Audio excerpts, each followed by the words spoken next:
மத்தேயு 1 அதிகாரம் 5வது வசனத்திலே இப்படி சொல்லப்பட்டிருக்கிறது. சல்மோன் போவாசை ராகாபினிடத்தில் பெற்றான். போவாஸ் ஓபேதை ரூத்திடத்தில் பெற்றான். அந்த ஓபேத் ஈசாயை பெற்றான் என்பதாக புதிய ஏற்பாட்டின் முதல் புத்தகம் இந்த மத்தேயு. முதல் புத்தகத்தின் 5வது வசனம் இது. இப்போ பழைய ஏற்பாடு போல வெறும் யூதர்களுக்காக கொடுக்கப்பட்ட புத்தகம் அல்ல புதிய ஏற்பாடு. பழைய ஏற்பாடு யூதர்களுக்கு மாத்திரம் கொடுக்கப்பட்டது. ஆனால் புதிய ஏற்பாடு இயேசுவால் ஏற்படுத்தப்பட்ட புதிய ஏற்பாடு சகல ஜாதிகளுக்கும். அதனால்தான் அந்த காலத்திலே உலக மொழியா இருந்த கிரேக்க மொழியிலே புதிய ஏற்பாடு எழுதப்பட்டது. அந்த காலத்திலே யூதர்கள் பேசிய மொழி அராமிய மொழி, இயேசு பேசிய மொழி அராமிய மொழி. ஆனால் யூதர்கள் தேவாலயங்களிலே வாசிக்கவும் ஆராதிக்கவும் பயன்படுத்தின மொழி எபிரேய மொழி. ஆகவே புதிய ஏற்பாட்டை ஒன்று எபிரேய மொழியில் எழுதியிருக்க வேண்டும் அல்லது அராமிய மொழியில் எழுதியிருக்க வேண்டும்.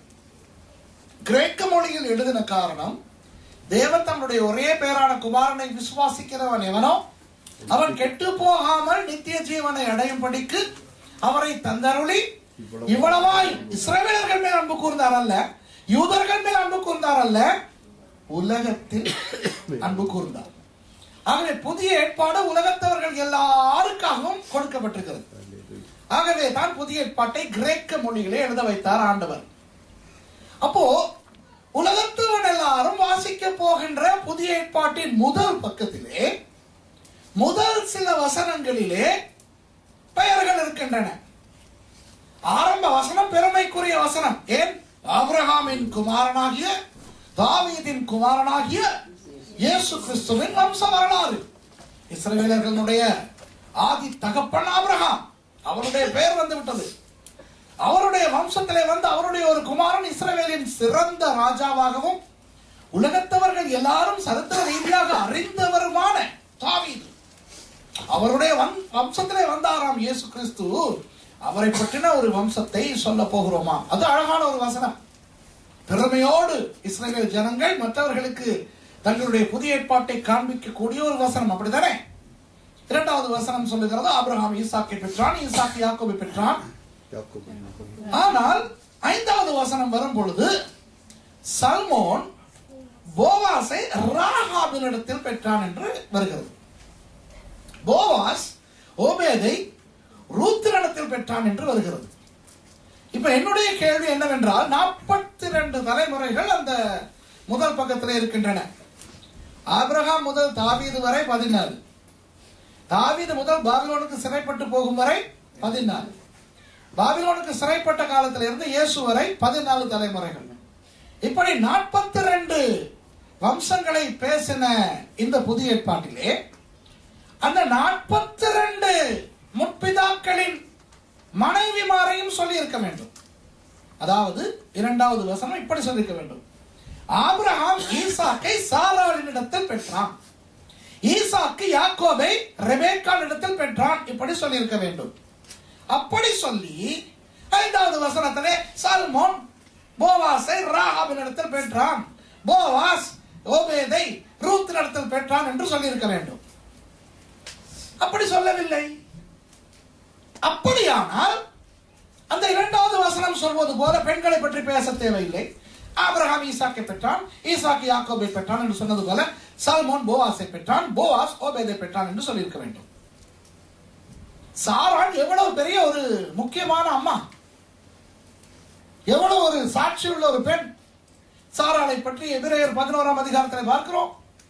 பேதுரு சொல்லுகிறார், சாராள் ஆபிரகாமுக்கு ஆண்டவனே என்று சொல்லி அவனுக்கு அடங்கி இருந்தாள் என்று. அவ்வளவு முக்கியமான சாராளுடைய பெயரையே அந்த முதல் பக்கத்திலே போடவில்லை.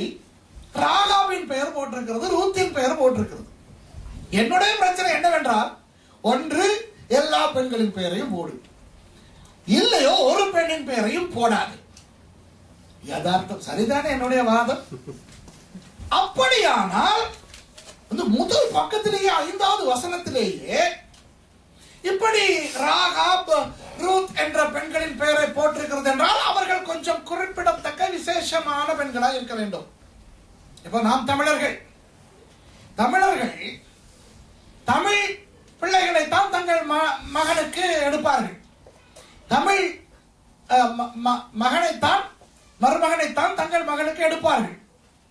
தமிழர்களுக்கு அதை விட பெரிய பிரச்சனை உண்டு. ஜாதி, குலம், கோத்திரம் எல்லாம் பார்ப்பார்கள். சரியா? இப்போ நான் கிறிஸ்தவத்துக்கு உள்ளே இருந்து பேசவில்லை, நான் சும்மா பேசுகிறேன். இப்போ தமிழர்களில் தங்கள் மகன் ஒரு வேறொரு ஜாதி பெண்ணை திருமணம் செய்து விட்டால் அந்த குடும்பத்துக்கு அது ஒரு பெரிய ஒரு இழுக்கு மாதிரி தெரியும். அப்படிதானே? அப்போ அவர்கள் என்ன செய்வார்கள்? முடிந்த அளவு அந்த மருமகனுக்கு சொல்லுவார்கள், சரி, நீ எங்கள் குடும்பத்துக்கு வந்து தொலைத்து விட்டாய், நீ தமிழ் பெண்ணை போல உடை அணிந்து காட்சி அளி. ஏனென்றால் 4 பேர் பார்த்தால் தப்பாய் நினைப்பான். சொல்லுவானா இல்லையா? அப்படிதானே? அப்போ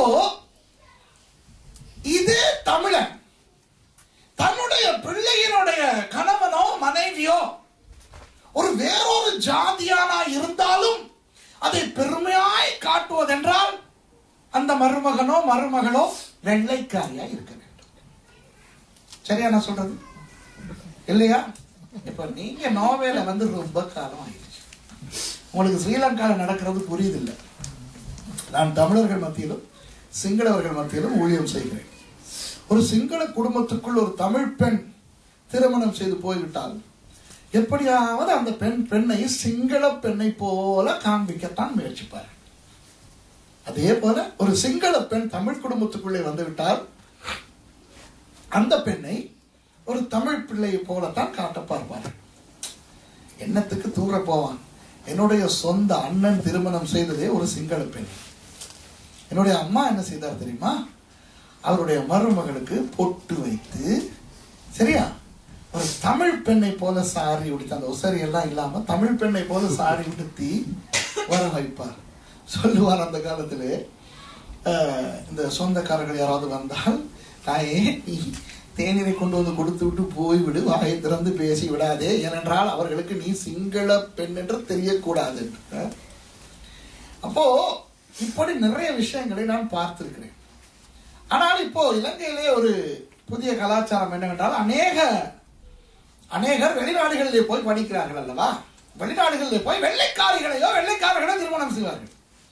அப்படி வெள்ளைக்கார மருமகன் வந்தால் என்ன, பெயிண்ட் அடித்தா காட்ட முடியும். ஆனால் அதுவே அவர்களுக்கு ஒரு பெரிய பெருமை. என் மகன் ஒரு அமெரிக்கன் கேர்ளை கல்யாணம் செய்திருக்கிறான் என்று சொல்வதிலே சில தமிழர்களுக்கு பெருமை.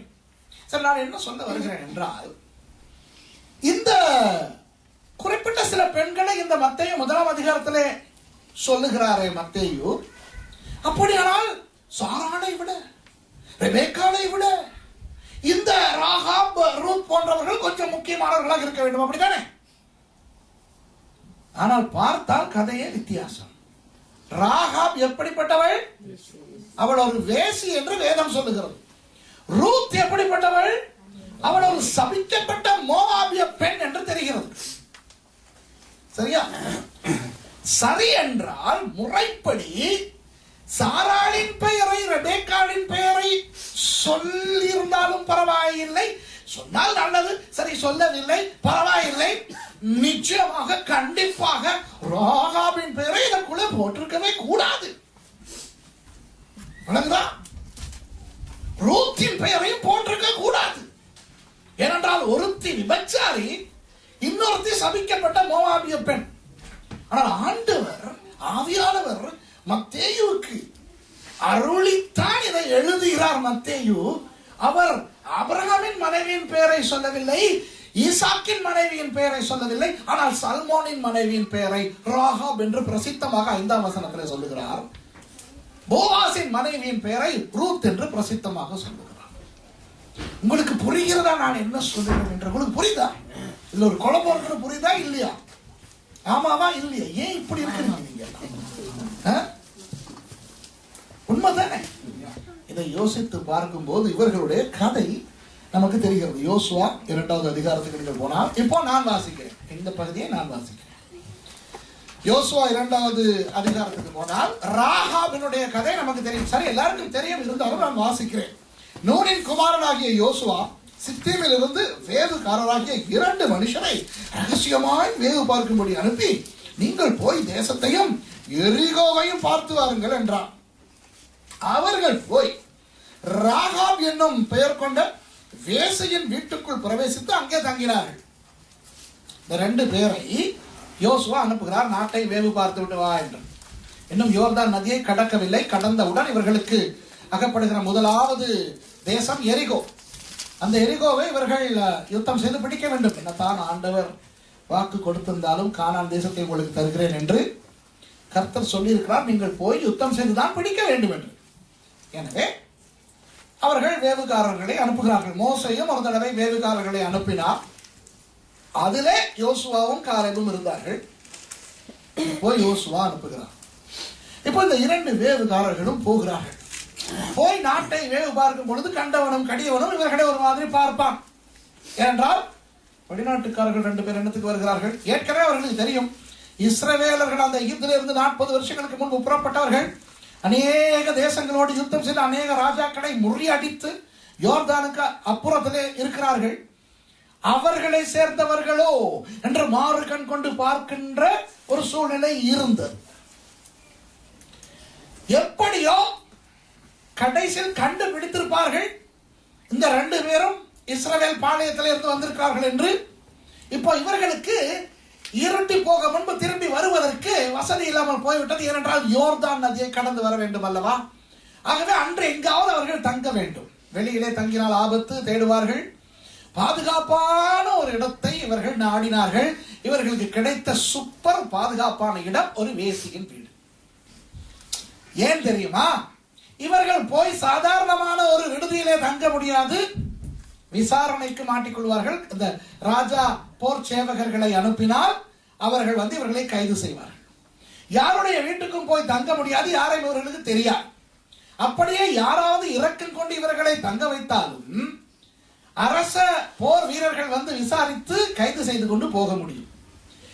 எப்பொழுதும் எந்த நேரத்துக்கும் போனால் வரவேற்பு கிடைக்கிற இடம் வேசி வீடு. அது எந்த நாட்டிலும் அப்படித்தான். அப்படித்தானே? அப்போ ராகாப் என்ற வேசியின் வீட்டுக்கு போனால் அவள் பாஸ்போர்ட் கேட்க மாட்டாள், ஐடென்டி கார்டு கேட்க மாட்டாள், விசா கார்டு, மாஸ்டர் கார்டு கேட்க மாட்டாள். சரியா? வருக வருக என்று வரவேற்பாள்.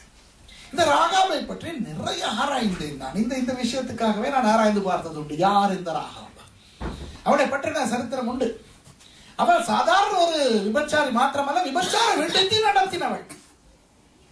அவளுடைய வீடு அமைந்திருந்தது எரிகோ மதிலிலே. எரிகோ மதிலிலே வீடா? சரி, சொல்லுகிறேன் கேளுங்கள். எரிகோ மதிலுக்கு ஒரு பேஸ் இருந்தது, ஒரு அடித்தளம். அந்த அடித்தளம் இப்படி இருக்கும். அந்த அடித்தளத்தில் நிறைய வீடுகள் இருக்கும். அதுல ஒன்றுதான் ராகாபினுடைய வீடு. அந்த அடித்தளத்துக்கு மேலாகத்தான் மதில் இப்படி கட்டப்பட்டிருக்கும், சரிந்து சாய்ந்து. அந்த மதில் எவ்வளவு பெரியது என்றால் அந்த மதிலின் மேலே ஒரே நேரத்தில் 4 ரதங்கள் பிரயாணிக்கக்கூடிய அளவுக்கு அகலம். அப்படிப்பட்ட அந்த பெரிய மதில் இப்படி இருக்கும். ஏன் இப்படி சரிந்திருக்கும் என்றால், ஒருவேளை இயற்கை அனர்த்தத்தினாலோ பூமி அதிர்ச்சி போன்ற இயற்கை காரணத்தினால் இந்த மதில் விழ வேண்டி வந்தால் இப்படி வெளிப்புறத்திலே விழுமே ஒழிய எரிகோ உள்புறத்துக்கு விழாது. அப்படி அந்த மதில் விழுந்தாலும் இந்த பேஸ் என்று சொல்லுகின்ற அந்த கீழ் பேஸிலே அவர்களுக்கு பாதிப்பு வராது. சரியா? எனவே இப்படித்தான் அந்த எரிகோ மதில் கட்டப்பட்டு இருந்தது. ஆனால் இஸ்ரவேல் ஜனங்கள் அந்த மதிலை சுற்றி 7 நாட்கள் நடந்து, 7வது நாள் 7 தரம் நடந்தார்களே, ஆண்டவர் சொல்லி இருக்கவில்லை அவர்கள் நடந்து முடிந்து துதிக்கும் பொழுது என்ன நடக்கும் என்று. ஆண்டவர் சொல்லி இருக்கவில்லை. அவர் மாத்திரம் சொல்லி இருந்தால் 7வது நாள் 7 தரம் நடந்து முடிந்த பிறகு எரிகோ மதில் உடைந்து விடும் என்று யாருமே 7வது நாள் 7 தரம் சுத்தி இருக்க மாட்டான். சுற்றினாலும் தூரம் போயிருமா. ஏன் தெரியுமா? ஐயோ, மதில் விழ போகிறது, விழுதால் எங்கள் தலையிலே தான் விழுவேன். இவர்கள் அதற்கு கீழே தான் நடந்து கொண்டிருக்கிறார்கள். அதனால் ஆண்டவர் சொல்லவில்லை. இவர்கள் தைரியமாக நடந்து அப்படியே எக்காலம் ஊதும் பொழுது திட்டு திட்டு என அந்த மதில் விழுந்தது. எப்படி விழுந்தது? உள்பக்கத்துக்கு விழுந்தது. அதான் அற்புதம். அந்த நேரத்திலே அவ்வளவு ராணுவ வீரர்களும் எரிகோவின் போர் சேவகர்களும் மடிந்தார்கள். ஏன் தெரியுமா? எரிகோவில இருந்து அவ்வளவு போர் சேவகர்களும் அந்த மதில் அண்டைக்கு கொண்டு வரப்பட்டார்கள். ஏனென்றால் எதிரிகள் வெளியே சுற்றி கொண்டிருக்கிறார்கள். அவர்கள் உள்ளே வர முயற்சிக்கும் பொழுது அவர்களை தாக்க வேண்டும் என்று. ஆகவே ஆண்டவருடைய செயல் எப்படி? அந்த மதில் உள்புறமாக விழுந்தபடினால் எல்லா போர் சேவகர்களும் மடிந்தார்கள். இஸ்ரவேலர்கள் அந்த மதிலின் மேலே ஏறி போய் எரிகோவை கைப்பற்றினார்கள் என்று வேதம் தெளிவாக சொல்லுகிறது.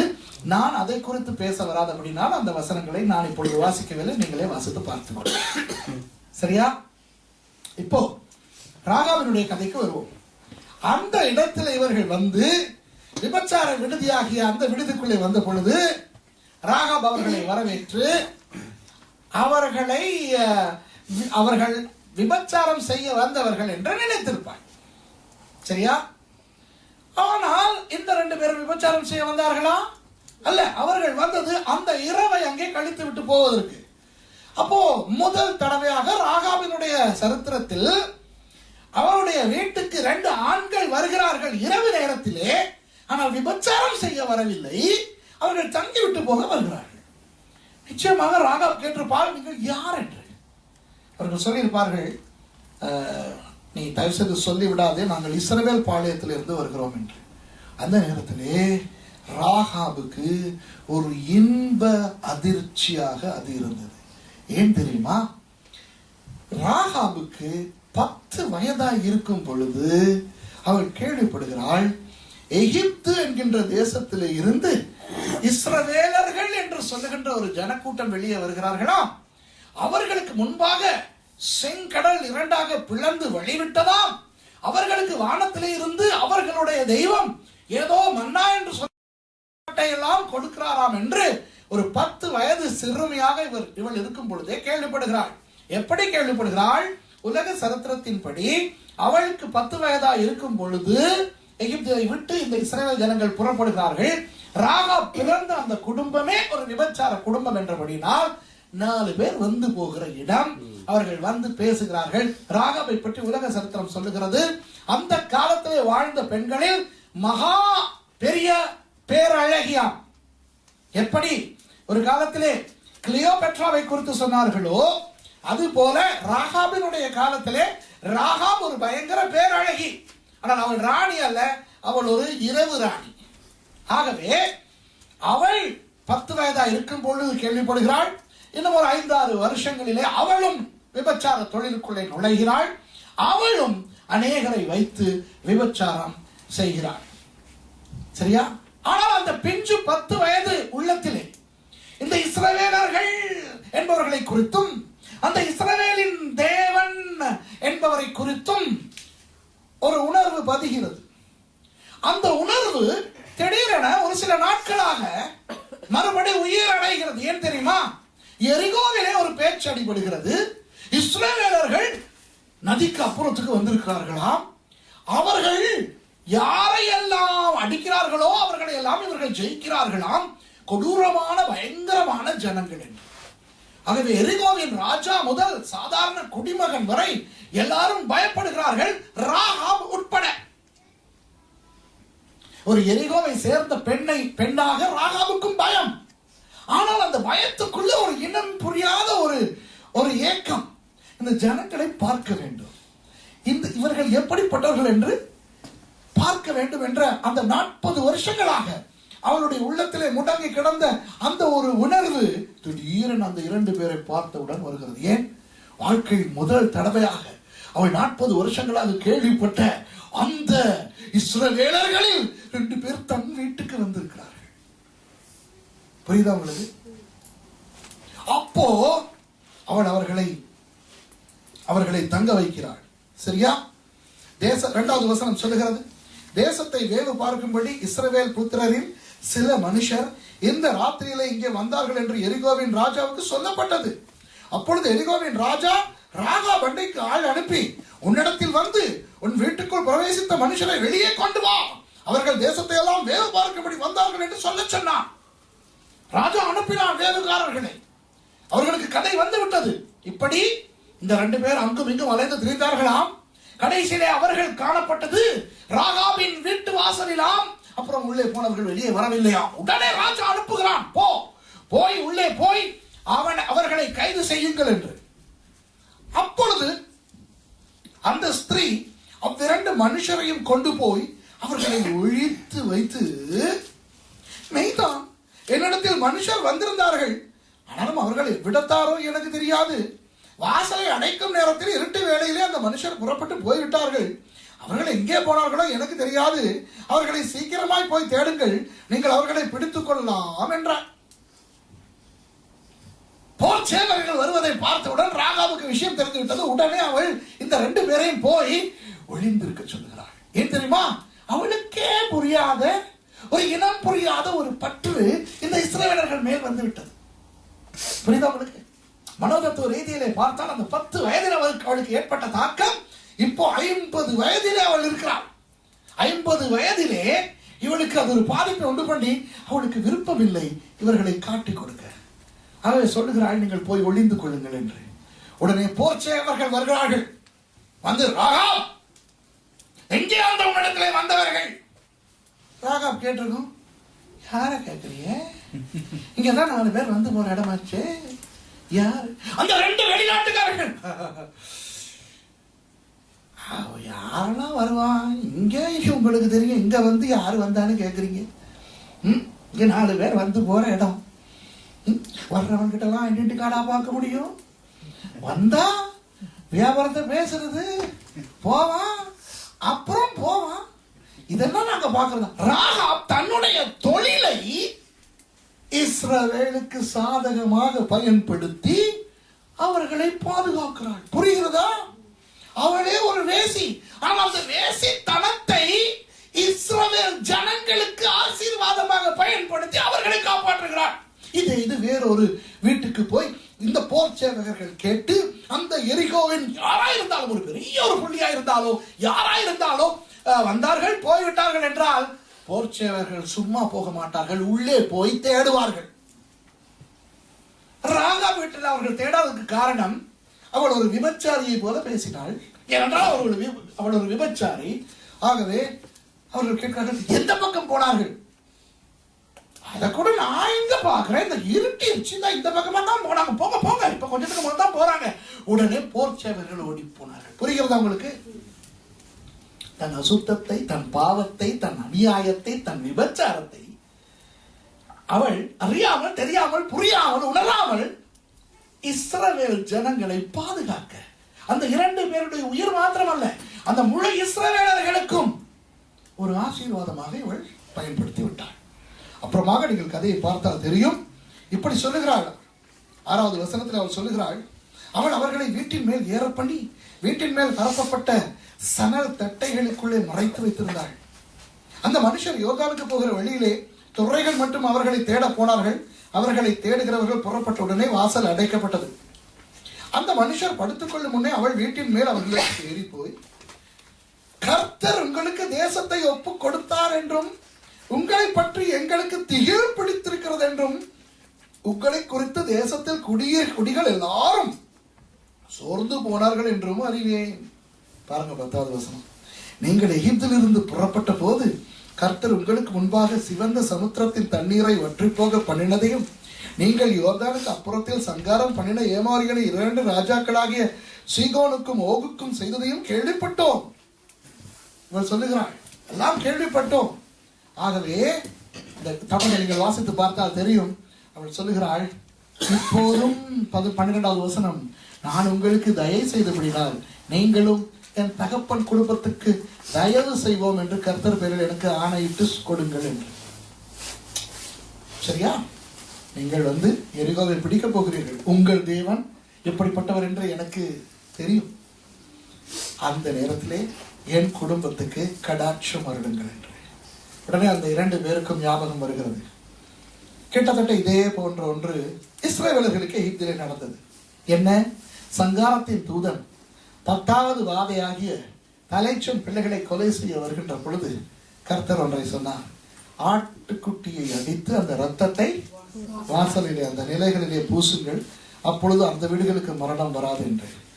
அந்த சிவப்பு நிற இரத்தத்துக்கு அடையாளமாக இவர்கள் ராகாபுக்கு சொல்லுகிறார்கள், நாங்கள் வந்து இந்த எரிகோவை தாக்கும் பொழுது உன் வீட்டுக்கு வெளியே சிவப்பு நிறத்திலே ஒரு பெரிய ஒரு ஒரு பட்டியை தொங்க விடு, ஒரு நூலை தொங்க விடு, அப்பொழுது அந்த வீட்டுக்கு நாங்கள் அடிக்க மாட்டோம் என்று.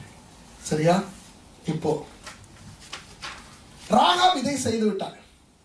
இப்போ ஆண்டவருடைய மனநிலையை கொஞ்சம் பார்ப்போமா? ராகாப் ஒரு வேசி தான், ஒரு பாவி தான், அழிக்கப்பட வேண்டிய எரிகோவை சேர்ந்தவள் தான். எரிகோ மதில் விழும் பொழுது இவளும் அதற்குள்ளே அகப்பட்டு சாக வேண்டியவள் தான். ஆனால் ஆண்டவர் வாக்கு மாறாத தேவன் அல்லவா? அவருக்கு ஒரு வசனம் ஞாபகத்துக்கு வந்தது. அந்த வசனம் எங்கே இருக்கிறது? ஆண்டவருக்கு ஞாபகம் வந்த வசனம் என்ன தெரியுமா?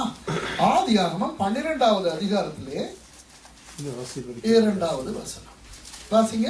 ஆதியாகமம் 12வது அதிகாரத்திலே, இந்த இஸ்ரவேல் ஜனங்களை உருவாக்குவதற்கு அவர்களின் முற்பிதாவாகிய ஆபிரகாமை தேவன் தெரிவு செய்து இப்படி சொல்லுகிறார், நான் உன்னை பெரிய ஜாதியாக்கி உன்னை ஆசீர்வதித்து உன் பேரை பெருமைப்படுத்துவேன், நீ ஆசீர்வாதமாய் இருப்பாய்.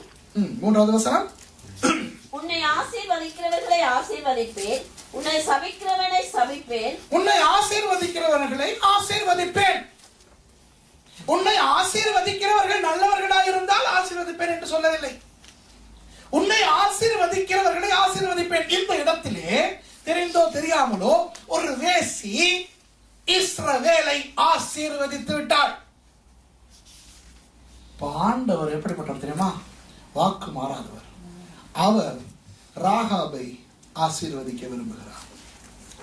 முதலாவது அவர் அவளுக்கு கொடுத்த ஆசீர்வாதம் என்ன தெரியுமா? உயிர் பிச்சை. முதலாவது ஆசீர்வாதம், ஆண்டவர் ராகாபை அழிக்கவில்லை. அழிக்கப்பட வேண்டிய வம்சத்தை சேர்ந்தவளை ஆண்டவர் அழிக்காமல் அவ்வளவு எரிகோவையும் அழித்தாலும் இந்த ராகாபின் வீட்டாரை அவர் அழிக்கவில்லை, உயிர் பிச்சை. ஆனால் ஆண்டவருக்கு அது போதவில்லை. ஏன் தெரியுமா? இவள் இஸ்ரவேலை ஆசீர்வதித்தது ஆண்டவருக்கு ஒரு பெரிய ஒரு நன்மையா இருந்தது. ஆண்டவருடைய மனம் சந்தோஷம் அடைந்தது. ஆண்டவர் நினைக்கிறார், இவளுக்கு உயிர் பிச்சை கொடுத்தது போதாது, இவளை நான் இன்னும் ஆசீர்வதிக்க வேண்டும். ஆகவே இவளுக்கு ஒரு வாழ்க்கையை கொடுக்க போகிறேன். அவள் எவ்வளவுதான் அழகியாக இருந்தாலும், 50 வயதில் அவள் அழகியாக இருந்தாலும், அவள் காலம் பூராவும் வேசியாக இருந்தவள். அவளை எவன் கட்டுவான்? அவளை எரிகோகாரனே கட்ட மாட்டான். இப்போ எரிகோ முடிந்து விட்டது, அழிந்து விட்டது. இப்போ எரிகோ இஸ்ரவேலர்கள் கையில் இருக்கிறது. இஸ்ரவேலர்களிலே யாராவது ராகாபை திருமணம் செய்வானா? ஒன்று, அந்நியர்களை திருமணம் செய்ய முடியாது, ஆகவே திருமணம் செய்ய மாட்டான். அடுத்தது, அப்படியே திருமணம் செய்தாலும் வேசியா திருமணம் செய்வான், அதுவும் 50 வயது வேசி. ஆகவே அவளை யாரும் திருமணம் செய்வதற்கு சான்ஸே இல்லை. ஆனால் ஆண்டவர் நினைக்கிறார், இல்லை, இவளுக்கு நான் ஒரு வாழ்க்கையை கொடுப்பேன். அவள் எதிர்பார்ப்பு இல்லாமல் போயிருந்த நிலையில் ஆண்டவர் அவளுக்கு ஒரு திருமண வாழ்க்கையை கொடுக்கிறார். உயிர் பிச்சை கொடுக்கிறார், முதலாவது ஆசீர்வாதம். 2வது ஆசீர்வாதம், அவளுக்கு ஒரு வாழ்க்கையை கொடுக்கிறார். அப்புறம் வாழ்க்கை கொடுப்பதென்றால் யாரை கொண்டு அவளுக்கு வாழ்க்கை கொடுக்க வேண்டும்? இஸ்ரவேலனை கொண்டு. இஸ்ரவேலிலே 12 கோத்திரங்கள். ஏதோ ஒரு பெஞ்சமின் கோத்திரம், ஒரு செபுலோன் கோத்திரம், ஒரு தான் கோத்திரத்தில் இருந்து ஒரு மணமகனை கொடுத்திருக்கலாம். ஆனால் ஆசீர்வாதத்தை கொடுக்கிற ஆண்டவர் கொடுக்கிறதிலும் சிறந்ததை கொடுக்க நினைத்தார். ஆண்டவர் தெரிவு செய்தது யூதா கோத்திரத்தை அரச குலமாக்க. அவர் லேவி கோத்திரத்தை ஆசாரிய குலமாக தெரிந்தெடுத்தார். ஆனால் அரச குலமாக எதிர்காலத்திலே வரப்போவது யூதா கோத்திரம். அதை ஏற்கனவே தீர்மானித்தபடினால் தான் யுத்தங்களுக்கு போகும் பொழுது முதலாவது யூதா கோத்திரம் போக வேண்டும் என்று அவர் சொல்லுவார். அந்த யூதா கோத்திரத்திலே அவருடைய இருதயத்துக்கு அடுத்த மனுஷனாகிய தாவீது வர வேண்டும் என்பது அவருடைய அனாதி தீர்மானம். அந்த யூதா கோத்திரத்திலே தான் மேசியாவாக இயேசு வரப்போகிறார், தானே மனுஷனாக வந்து பிறக்க போகிறார் என்று அவர் தீர்மானித்தது என்றோ எப்பொழுதோ.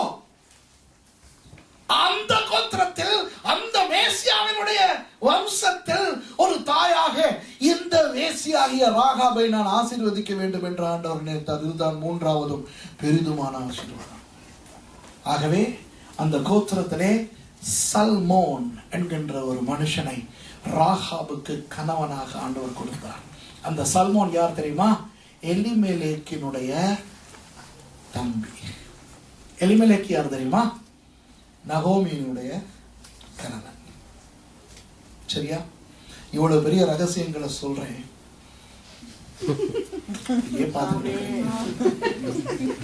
அல்லது இதெல்லாம் தெரியுமா?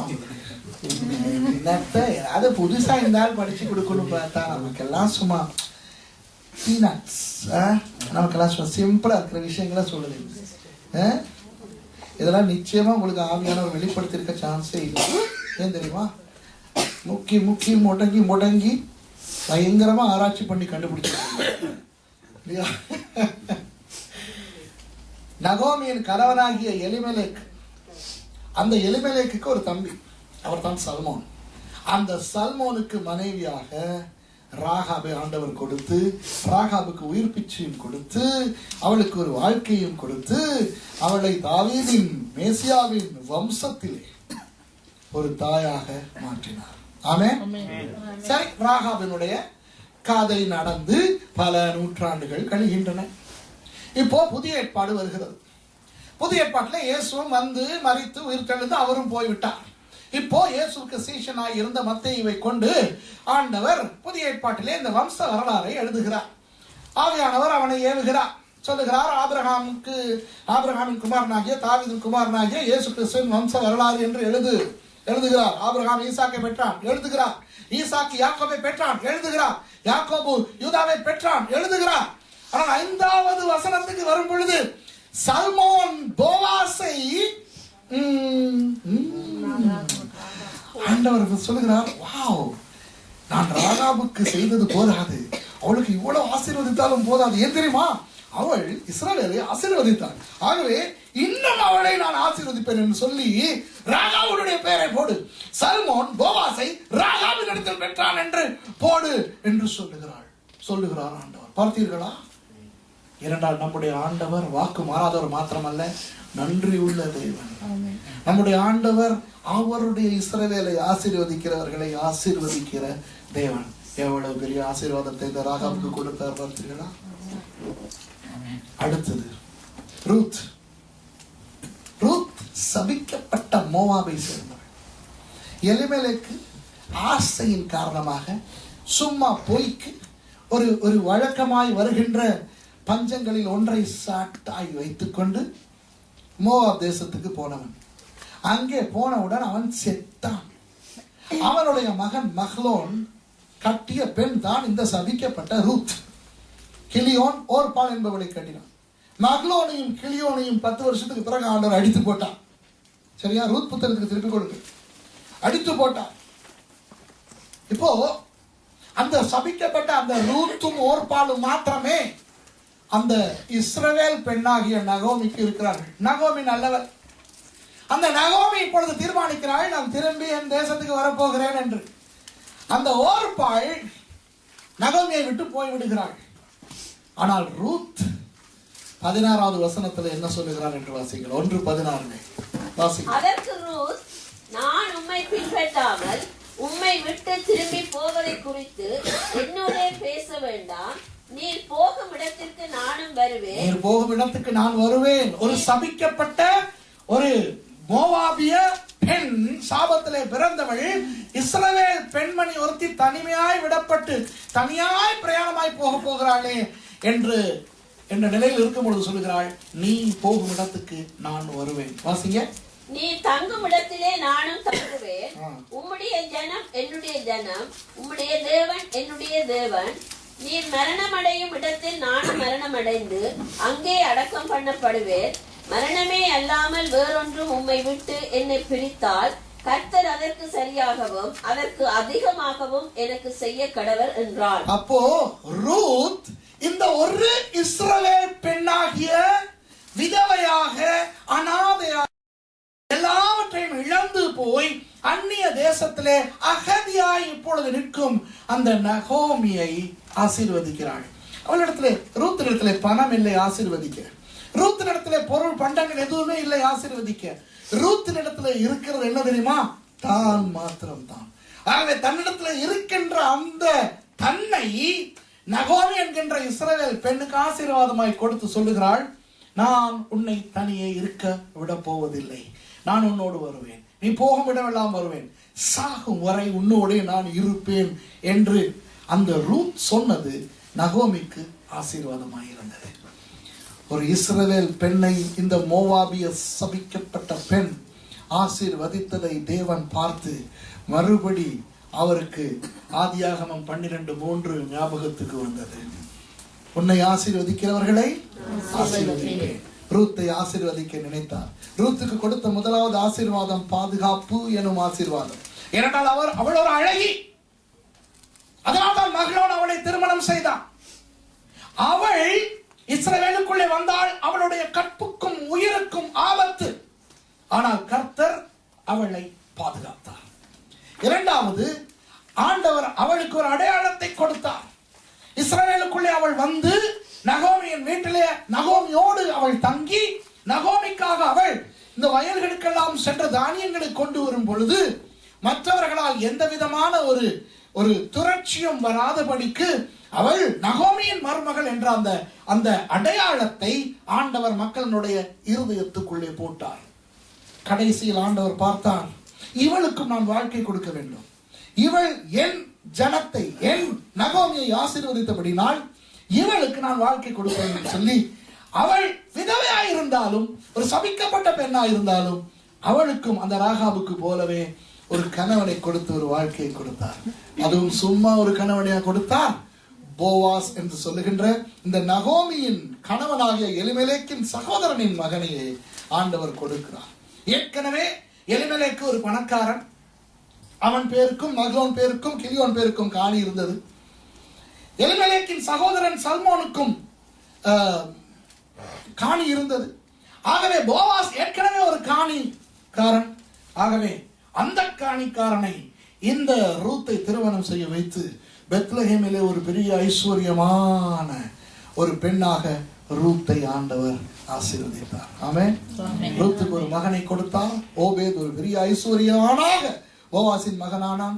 அந்த ஓபேதுக்கு மகன் ஈசாய், அந்த ஈசாய்க்கு மகன் தாவீது. ஒரு பெரிய பணக்கார குடும்பத்திலே தாவீது பிறந்து பெத்லஹேமிலே ஒரு பெரிய ஒரு மந்தையும் மற்ற விஷயங்களும் இருக்கின்ற ஒரு கோடீஸ்வரனாக அந்த தாவீது இருந்தார். அதே ஆண்டவர் இவ்வளவு ஆசீர்வாதமும் கொடுத்தது போதாது என்று அந்த ரூத்தின் பெயரையும் மத்தேயுவுக்கு சொல்லுகிறார், உள்ளே போடு என்று. பார்த்தீர்களா கர்த்தர் எவ்வளவு நல்லவர் என்று? இன்றைக்கு நான் உங்களுக்கு என்ன சொல்ல போகிறேன் தெரியுமா? இஸ்ரவேலை ஆசீர்வதித்தால் கர்த்தர் நம்மை ஆசீர்வதிப்பார். இஸ்ரவேலை ஆசீர்வதித்தால் கர்த்தர் நம்மை ஆசீர்வதிப்பார். நாம் யாராயிருந்தாலும், நாம் எப்படிப்பட்டவர்களாயிருந்தாலும், ராகாபை ஆசீர்வதித்தவர், ரூத்தை ஆசீர்வதித்தவர் நம்மை ஆசீர்வதிக்கவே ஆசீர்வதிப்பார். சரியா? அப்படியானால் இன்றைக்கு அநேக கிறிஸ்தவர்களுக்கு பல கேள்விகள். இப்போதான் புதிய ஏற்பாட்டில் இருக்கிறோமே, இது நியாய பிரமாணத்தின் காலம் இல்லையே, இது கிருபையின் காலமே. இப்போ நாம் தானே ஆவிக்குரிய இஸ்ரவேலர்கள். ஆகவே நம்மை ஆசீர்வதிக்கிறவர்கள் தான் ஆசீர்வதிக்கப்பட வேண்டும், நம்மை சபிக்கிறவர்கள் தான் சபிக்கப்பட வேண்டும். நாமே ஆசீர்வதிக்கப்பட்டவர்கள், நாம் ஏன் இஸ்ரவேலை ஆசீர்வதிக்க வேண்டும்? அவர்கள் தான் தங்கள் மேசியாவை இஸ்ரவேலை ஆராய்ந்து கொண்டு விட்டார்களே என்று அநேக கிறிஸ்தவர்கள் சொல்லுவார்கள். இன்றைக்கு அநேக சபைகளில் இஸ்ரவேலுக்காக ஜெபிக்கிறார்கள். எப்படி ஜெபிக்க வேண்டும் என்று தெரியாது, ஏன் ஜெபிக்க வேண்டும் என்று தெரியாது, ஜெபிக்க வேண்டுமா என்று கூட தெரியாது. இன்றைக்கு இவற்றுக்கெல்லாம் உங்களுக்கு தெளிவான பதிலை நான் கொடுக்க போகிறேன். வேத ஆதாரத்தின் மூலமாக உங்களுக்கு நான் பதிலை கொடுக்க போகிறேன். அடுத்தது, அநேக கிறிஸ்தவர்கள் அநேக நாடுகளில் இருந்து இஸ்ரவேலுக்கு ஏதோ புண்ணிய யாத்திரை, மத யாத்திரை, புனித யாத்திரை போவது போல போகிறார்கள். சரியா? அவர்கள் ஏன் இஸ்ரவேல் போகிறார்கள் என்று அவர்களுக்கு தெரியாது. இஸ்ரவேலுக்கு அவர்கள் போய் அங்கே என்னத்தை அனுபவிக்கிறது என்று கூட தெரியாது. ஏதோ வேற ஒரு நாட்டுக்கு போய் ஆன்று வாயை பிளந்து பார்ப்பது போல பார்த்துட்டு வருகிறார்கள். கேட்டால் சொல்வார்கள், எச்சமனையில பிரசன்னம் இருந்தது, கலிலேயா கடல்ல பிரசன்னம் இருந்தது, புலம்பும் சுவர்கிட்ட பிரசன்னம். ஓ, வேற இடத்துல பிரசன்னம் இருக்கலையோ? இருந்திருக்கும். எப்படி இருந்துச்சு இஸ்ரவேல் ட்ரிப்? ஓ, நல்லா இருந்தது, சூப்பர், திரும்பி போ, ஆசை ஆசை, அவ்வளவுதான். வேற ஏதாவது? இன்றைக்கு உங்களுக்கு நான் கண்களை திறக்க போகிறேன். எத்தனை பேர் இஸ்ரவேல் போயிருக்கிறீங்க? உங்களுக்கு ஒரு நல்ல செய்தியும் உண்டு, துக்க செய்தியும் உண்டு. நல்ல செய்தி என்ன தெரியுமா? அப்பா போயிட்டு வந்திருக்கிறீங்க, அவ்வளவுதான் நல்ல செய்தி. எத்தனை பேர் ஒருத்தரத்துக்கு மேல போயிருக்கிறீங்க? 2 தரம் அப்படி ஒரு தரம் தான் எல்லாரும் போயிருக்கீங்களா? ஓகே, ஒரு நாள் போயிருக்கிறீங்க. சரி, ஒரு நாள் போதுமா? சரி கேளுங்க. இஸ்ரவேல் போனவர்களுக்கு ஒரே நல்ல செய்தி, போய் வந்தது நல்லது. துக்க செய்தி என்ன தெரியுமா? பாவம் அனுபவிக்க தெரியாமல் வந்திருப்பீர்கள். இப்போ நான் உங்களுக்கு சில விஷயங்களை சொல்ல போகிறேன். நீங்களே கண்டுபிடியுங்கள், எந்த அனுபவங்கள் எல்லாம் உங்களுக்கு வந்ததா, இந்த ஆசீர்வாதம் உங்களுக்கு வந்ததா என்று. அப்போ நீங்கள் யோசிப்பீர்கள், அநியாயமே, இதெல்லாம் தெரிவதற்கு முன்னாலே போனது அநியாயமே என்று நீங்கள் யோசிப்பீர்கள். அதுதான் துக்க செய்தி. ஓகேயா? சரி, ரெடியா? முதலாவது இப்ப மறுபடியும் ஆதியாகமம் 12ஆம் அதிகாரத்திலே முதல் 3 வசனங்களையும் வாசிக்க போகிறோம். நான் முதலாவது இந்த இஸ்ரவேலை குறித்து கர்த்தர் என்ன சொன்னார் என்று உங்களுக்கு நான் காண்பிக்க போகிறேன். உங்களுக்கு யூடியூபிலே நீங்கள் போய் என்னுடைய பெயரை அடித்து பாபிலோன் என்று அடித்தால், நான் தமிழிலே பாபிலோனை பற்றி ஒரு பெரிய ஒரு பாடத்தை கற்றுக் கொடுத்திருக்கேன், அது வரும். அதை நீங்கள் கண்டிப்பாக கேளுங்கள் ப்ளீஸ். சரி, நீங்கள் யூடியூப்ல போயிட்டு அதை பார்த்தா எனக்கு யாரும் பணம் கொடுக்க போறது இல்லை, சரியா? பாபிலோனை பற்றிய பெரிய ஆராய்ச்சிகள் செய்து அதை நான் அங்கே வெளியிட்டிருக்கிறேன். அதிலே ஒரு விஷயத்தை நான் சொல்லுகிறேன். என்னவென்றால், பிசாசு இந்த உலகம் ஆண்டவருடையது தானே இந்த உலகம்.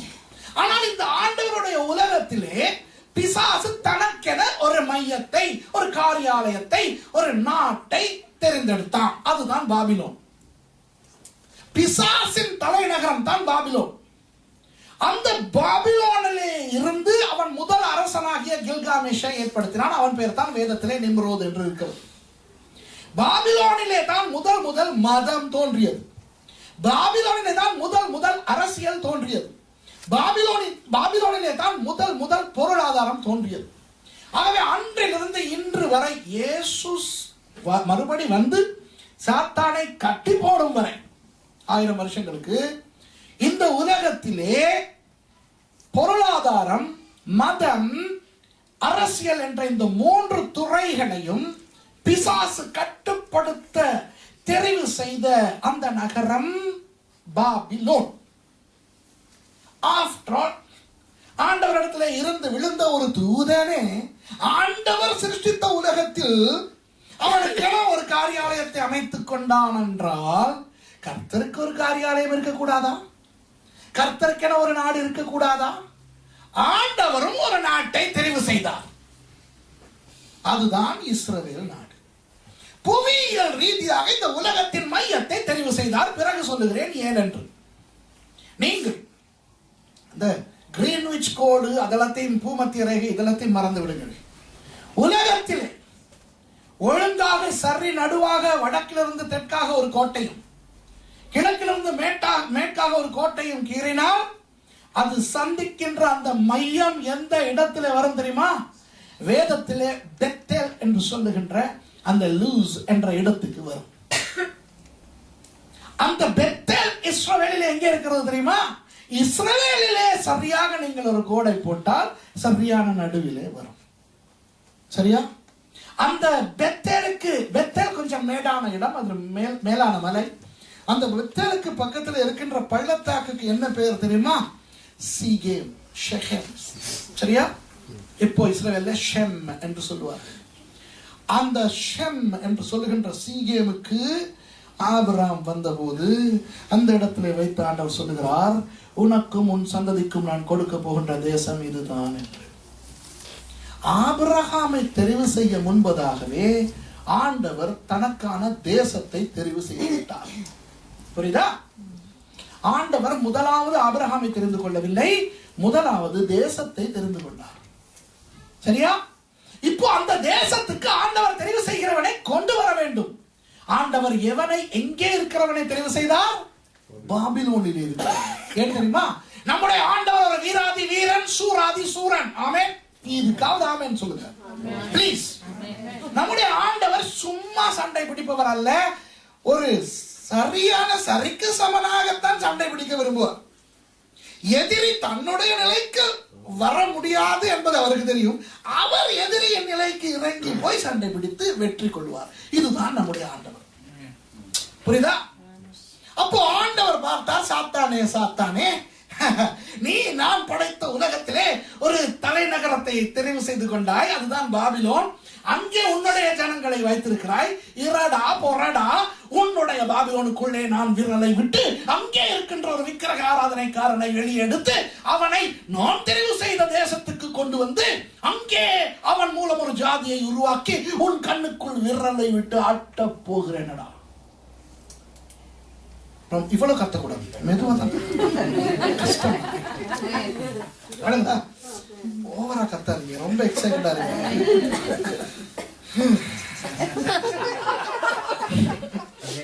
திகைப்பு.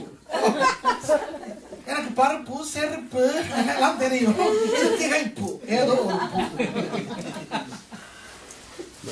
கவனிங்கள். ஆண்டவர் ஆபிரகாமை அழைக்கும் பொழுது என்ன சொன்னார்? முதலாவது வசனத்தை வாசிங்க, 12வது அதிகாரம்.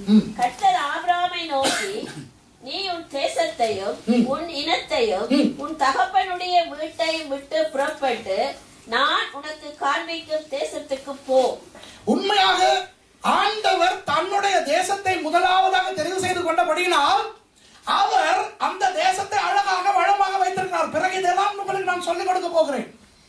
ஆபிரகாமுக்கு ஆண்டவர் சொல்லவில்லை நீ போக வேண்டிய தேசம் இதுதான் என்று. சொல்லி இருந்தால் அவசரமாக ஓடி இருப்பாங்க. ஏன் தெரியுமா? நல்ல ஒரு தேசம், அருமையான தேசம் என்று எல்லாருக்கும் தெரியும், ஆபிரகாமுக்கும் தெரியும். அதனால் தான் ஆண்டவர் அப்படி சொல்லாம சொல்லுகிறார், முதலாவது மகனே உன்னை நான் இந்த பிசாசின் தலைநகரத்திலிருந்து எடுக்க வேண்டும். பலவந்தமாய் அல்ல, நீயாய் வர வேண்டும். ஆகவே நீ உன் தேசத்தையும் நம்பர் 1, உன் தகப்பன் வீட்டையும் உன் இனத்தையும் விட்டு புறப்பட்டு போ, நான் உனக்கு தேசத்தை பிறகு காண்பிப்பேன். அதனால் தான் ராங் சைடிலே போனான். ஆரானுக்கு மேற்பக்கத்துக்கு போகிறான். சரியா? சுற்றி வளைத்து கடைசியிலே வந்து விட்டான். அவன் மூலம் உருவான அந்த இஸ்ரவேல் தேசம் இன்றும் இருக்கிறது. Praise the Lord. ஆனால் இப்போ உங்களுக்கு ஒரு கேள்வி. இந்த முதலாவது வசனத்திலே ஆபிரகாமுக்காக தேசமா அல்லது அந்த தேசத்துக்காக ஆபிரகாமா? புரியுதா? அநேக கிறிஸ்தவர்கள் நினைக்கிறார்கள் ஆபிரகாமை தெரிவு செய்து கொண்டு அந்த ஆபிரகாமுக்காக ஆண்டவர் ஒரு தேசத்தை உருவாக்கினார் என்று. அல்ல. முதலாவது பிசாசு பாபிலோனை தனக்காக தெரிவு செய்தவுடன் ஆண்டவர் இஸ்ரவேல் என்கின்ற அந்த கானான் தேசத்தை, இப்பொழுது இஸ்ரவேல் என்று சொல்லுகின்ற அந்த கானான் தேசத்தை தனக்கென ஒரு காரியாலயமாக தெரிவு செய்து கொண்டார். தன்னுடைய ஹெட் குவார்டர்ஸாக, தன்னுடைய ஆபரேட்டிவ் குவார்டர்ஸ், அவருடைய மையமாக தெரிவு செய்து கொண்டார். இப்போ ஆபிரகாமை தெரிவு செய்கின்ற நேரம் வந்துவிட்டது. ஆனால் ஆபிரகாம் அந்த இடத்துல இல்லை. அந்த இடத்துல ஏற்கனவே ஒரு ஆள் இருக்கிறார், மெல்கிசேதேக். அருமையான நபர். அவர் சாலேமின் ராஜா. இப்பொழுது எருசலேம் என்று சொல்லுகின்ற அந்த எருசலேம் முன்பு சாலேமா இருந்தது. அந்த சாலேமின் ராஜா, அவர் தேவனுடைய ஆசாரியன், ஆபிரகாமையே ஆசீர்வதித்தவர். ஆபிரகாம் மெல்கிசேதேக்குக்கு தசமபாகம் கொடுக்கிறார். இயேசு லேவி கோத்திரத்திலே பிறக்காதபடினால் இயேசு ஆசாரியனாக வாய்ப்பே இல்லை. இயேசு யூதா கோத்திரத்திலே வந்தபடினால் தாவீதின் சிங்காசனத்திலே அவர் ராஜாவாய் இருக்கிறார். ஆனால் லேவி கோத்திரத்திலே இயேசு வராதபடினால் அவர் ஆசாரியத்துவம் பண்ண முடியாது. ஆனால் மெல்கிசேதேக்கின் முறையிலே வந்தபடினால் அவர் ஆசாரியர். எபிரேயர் 7-8 அதிகாரங்களிலே சொல்லப்படுகின்றன, இயேசு மெல்கிசேதேக்கின் வம்சத்திலே ஆசாரியர். அப்படி ஆரோன் வர முன்பு, லேவி கோத்திரம் வர முன்பு ஆண்டவர் ஒரு நல்ல ஆசாரியனை அந்த கானானிலே வைத்திருந்தார், எருசலேமிலே வைத்திருந்தார். ஆனால் அவனை பயன்படுத்தவில்லை. ஆண்டவர் தெரிவு செய்த மனிதன் ஆபிரகாம். அவன் இருந்ததோ பாபிலோனிலே. தேசம் தெரிவு செய்யப்பட்டு விட்டது, ஆள் இன்னும் தெரிவு செய்யப்படவில்லை. ஆகவே தேசத்துக்காக ஆளை தெரிவு செய்து அங்கே இருந்து கொண்டு வருகிறார். பார்த்தீர்களா? ஆகவே ஆபிரகாமுக்காக தேசம் அல்ல, தேசத்துக்காக ஆபிரகாம். ஆனால் ஆபிரகாமை கொண்டு வந்தவுடன் இந்த இரண்டையும் ஆண்டவர் பிணைக்கிறார், இணைக்கிறார். எப்படி? 2வது வசனத்தை வாசியுங்கள். நான் உன்னை பெரிய ஜாதியாக்கி. இப்படி பாடுங்க. இப்போ இந்த இடத்துல இல்லாத ஒரு கேள்வியை நான் உங்களிடத்துல கேட்பேன், நீங்கள் எனக்கு பதில் சொல்ல வேண்டும். எங்கே என்ற கேள்வி. நான் உன்னை பெரிய ஜாதியாக்கி. எங்கே வைத்து பெரிய ஜாதியாக்க போகிறேன்?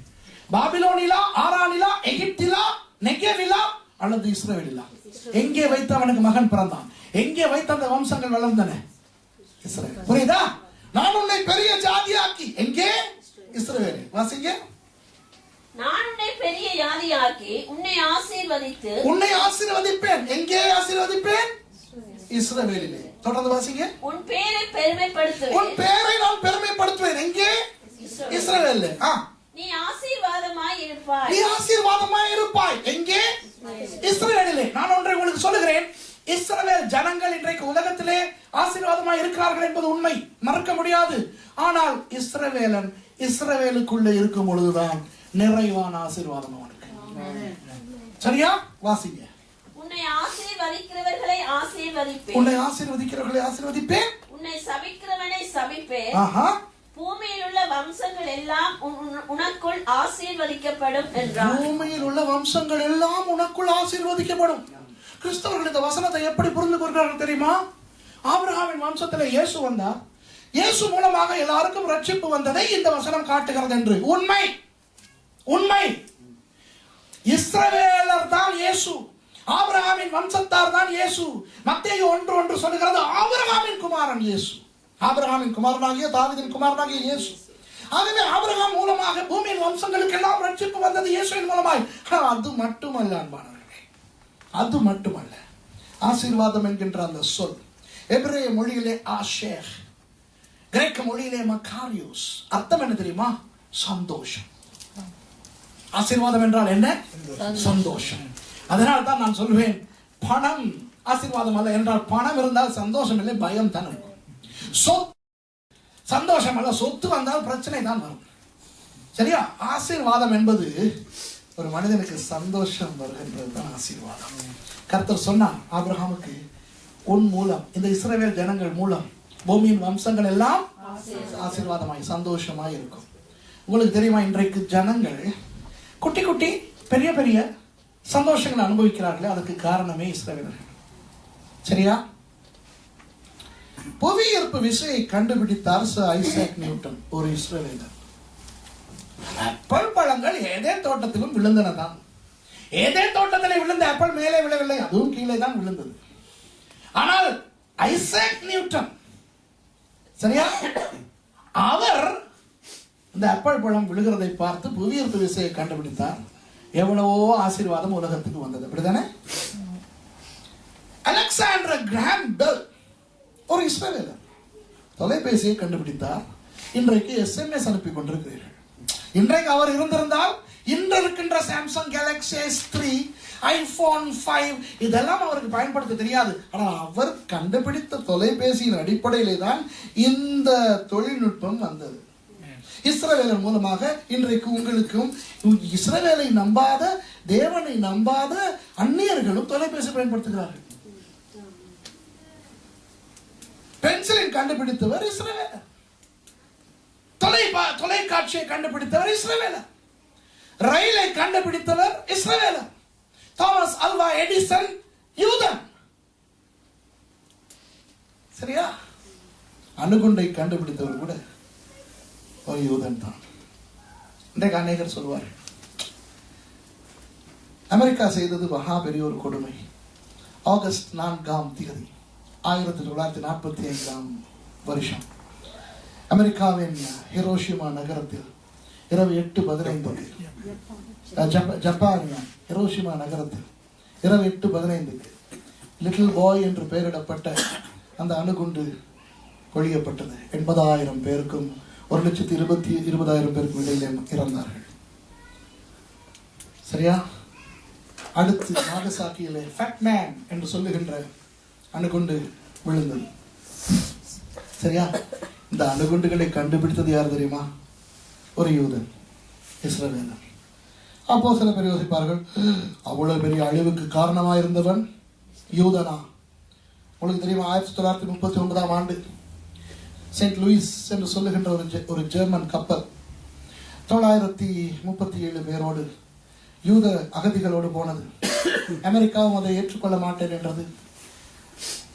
யாருமே ஏற்றுக்கொள்ள மாட்டேன் என்றார்கள். அவர்கள் திரும்பி வந்து கொஞ்சம் கொஞ்சம் ஐரோப்பாவில் அங்கும் இங்கும், நீங்கள் இன்டர்நெட்ல போய் கூகுள் பண்ணீங்கனாலே இதெல்லாம் வந்துடும் நினைக்கிறேன். கூகுள் இருக்குன்னு நினைக்கிறேன், இருக்கணும். ஆனால் அதனால் 2ஆம் உலக யுத்தத்துக்கு முன்பு அமெரிக்காவுக்கு பயங்கர அடி. ஜப்பான் பேர்ல் ஹார்பரை அடித்தது. சும்மா இருந்த நத்தார் தினத்தன்று சும்மா இருந்த அநேகர் அழிந்தார்கள். ஆனால் அதற்கு பிறகு பிராங்க்லின் ரூஸ்வெல்ட் என்பவர் அமெரிக்கன் ஜனாதிபதி ஆன பிறகு, அந்த நேரத்தில் இருந்தார் ஹாரி ட்ரூமன். இவர் பிராங்க்லின் ரூஸ்வெல்ட் அனுமதி கொடுத்தார், யூதர்கள் நம்முடைய நாட்டுக்கு வர வேண்டும், அவர்களுக்கு நாங்கள் ஆசீர்வாதம் கொடுப்போம், அவர்களுக்கு நாங்கள் அகதிகளாக இருக்க அனுமதிப்போம் என்று.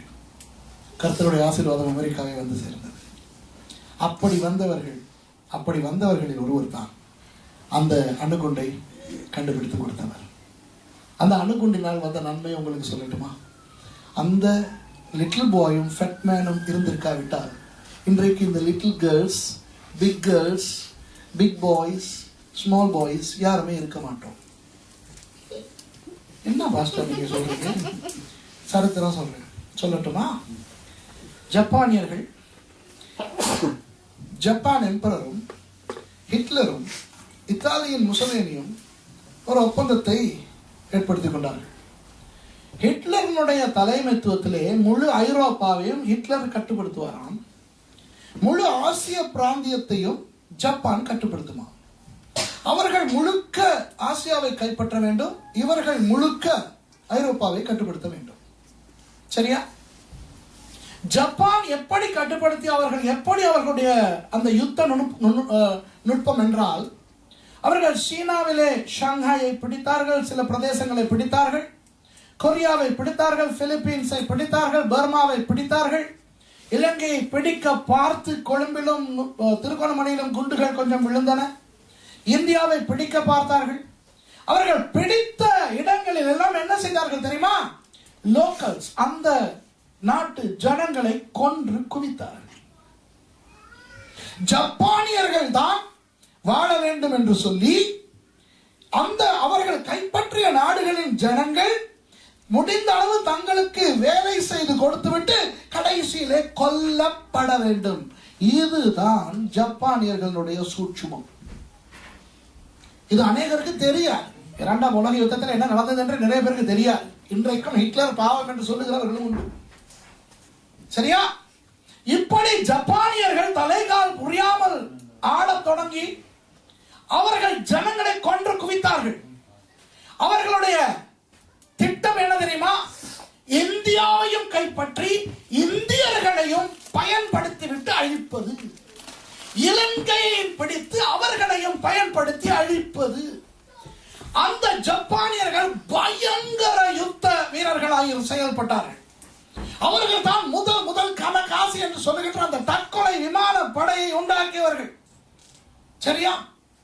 அப்படி உக்கிரமாக யுத்தம் செய்து நாடுகளை கைப்பற்றின அந்த ஜப்பான் நிச்சயம் இந்தியாவையும் இலங்கையையும் பிடித்திருக்கும். பிடித்து அந்த நேரத்திலே 40ஆம் 50ஆம் தசாப்தங்களிலே வாழ்ந்த நம்முடைய பெற்றார், நம்முடைய மூதாதையர்களை பயன்படுத்திவிட்டு கொன்றிருப்பார்கள். இலங்கையிலும் இந்தியாவிலும் ஜப்பானியர்கள் இருந்திருப்பார்கள். உங்கள் அம்மா அப்பா இருந்திருக்க மாட்டார்கள், என்ன அம்மா அப்பா இருந்திருக்க மாட்டார்கள். இப்ப புரியுதா? இன்னும் புரியலையா? புரியுதா? புரியலனா இப்படி, இந்த கதை வேணா ஓய்னா இப்படி ஏதாவது சொல்லுங்க எனக்கு. இது ஒரு பிரசங்கம், வேற யாரும் பேசக்கூடாது, சரியா? ஆகவே ஜப்பானியர்களால் நம்முடைய வம்சங்களே அழிக்கப்பட இருந்த நிலையில் அமெரிக்கர்கள் அவர்களை அடக்குவதற்கு வழி தெரியாமல் ஹிரோஷிமா நாகசாக்கிக்கு குண்டு போட்டது நிமித்தம் அவர்கள் சரணடைந்தார்கள். வெற்றி இன் ஜப்பான் வந்தது. ஆகவே இஸ்ரவேலர்கள் மூலமாக தொடர்ந்து ஆசீர்வதிக்கப்படுகிறோம். கடைசியா யார் கொக்கா கோலா எப்ப குடிச்சீங்க? கையை தூக்கி காட்டுங்க. நேற்று முந்தின யாராவது இந்த வாரத்தில் கொக்கா கோலா குடிச்சீங்களா? கொக்கா கோலாவை கண்டுபிடித்ததும் யூதன், அது ஒரு யூத கம்பெனி. ஆகவே நீங்கள் கூட உங்களை அறியாமலும் ஒரு இஸ்ரவேலன் மூலமாக ஆசீர்வதிக்கப்பட்டீர்களா இல்லையா? எத்தனை பேருடைய கையில டெலிபோன் இருக்குது, மொபைல் போன்? கையிலயோ பர்ஸ்ல எத்தனை பேர் போன் வச்சிருக்கீங்க? கையை தூக்கி காட்டுங்க. அப்ப பாத்தீங்களா இஸ்ரவேலர்களுடைய அந்த ஆசீர்வாதம் உங்களுக்கு வந்திருக்கிறதா இல்லையா? எத்தனை பேர் வீட்டுல டிவி வச்சிருக்கிறீங்க? எத்தனை பேர் வீட்டுல கம்ப்யூட்டர் வச்சிருக்காங்க?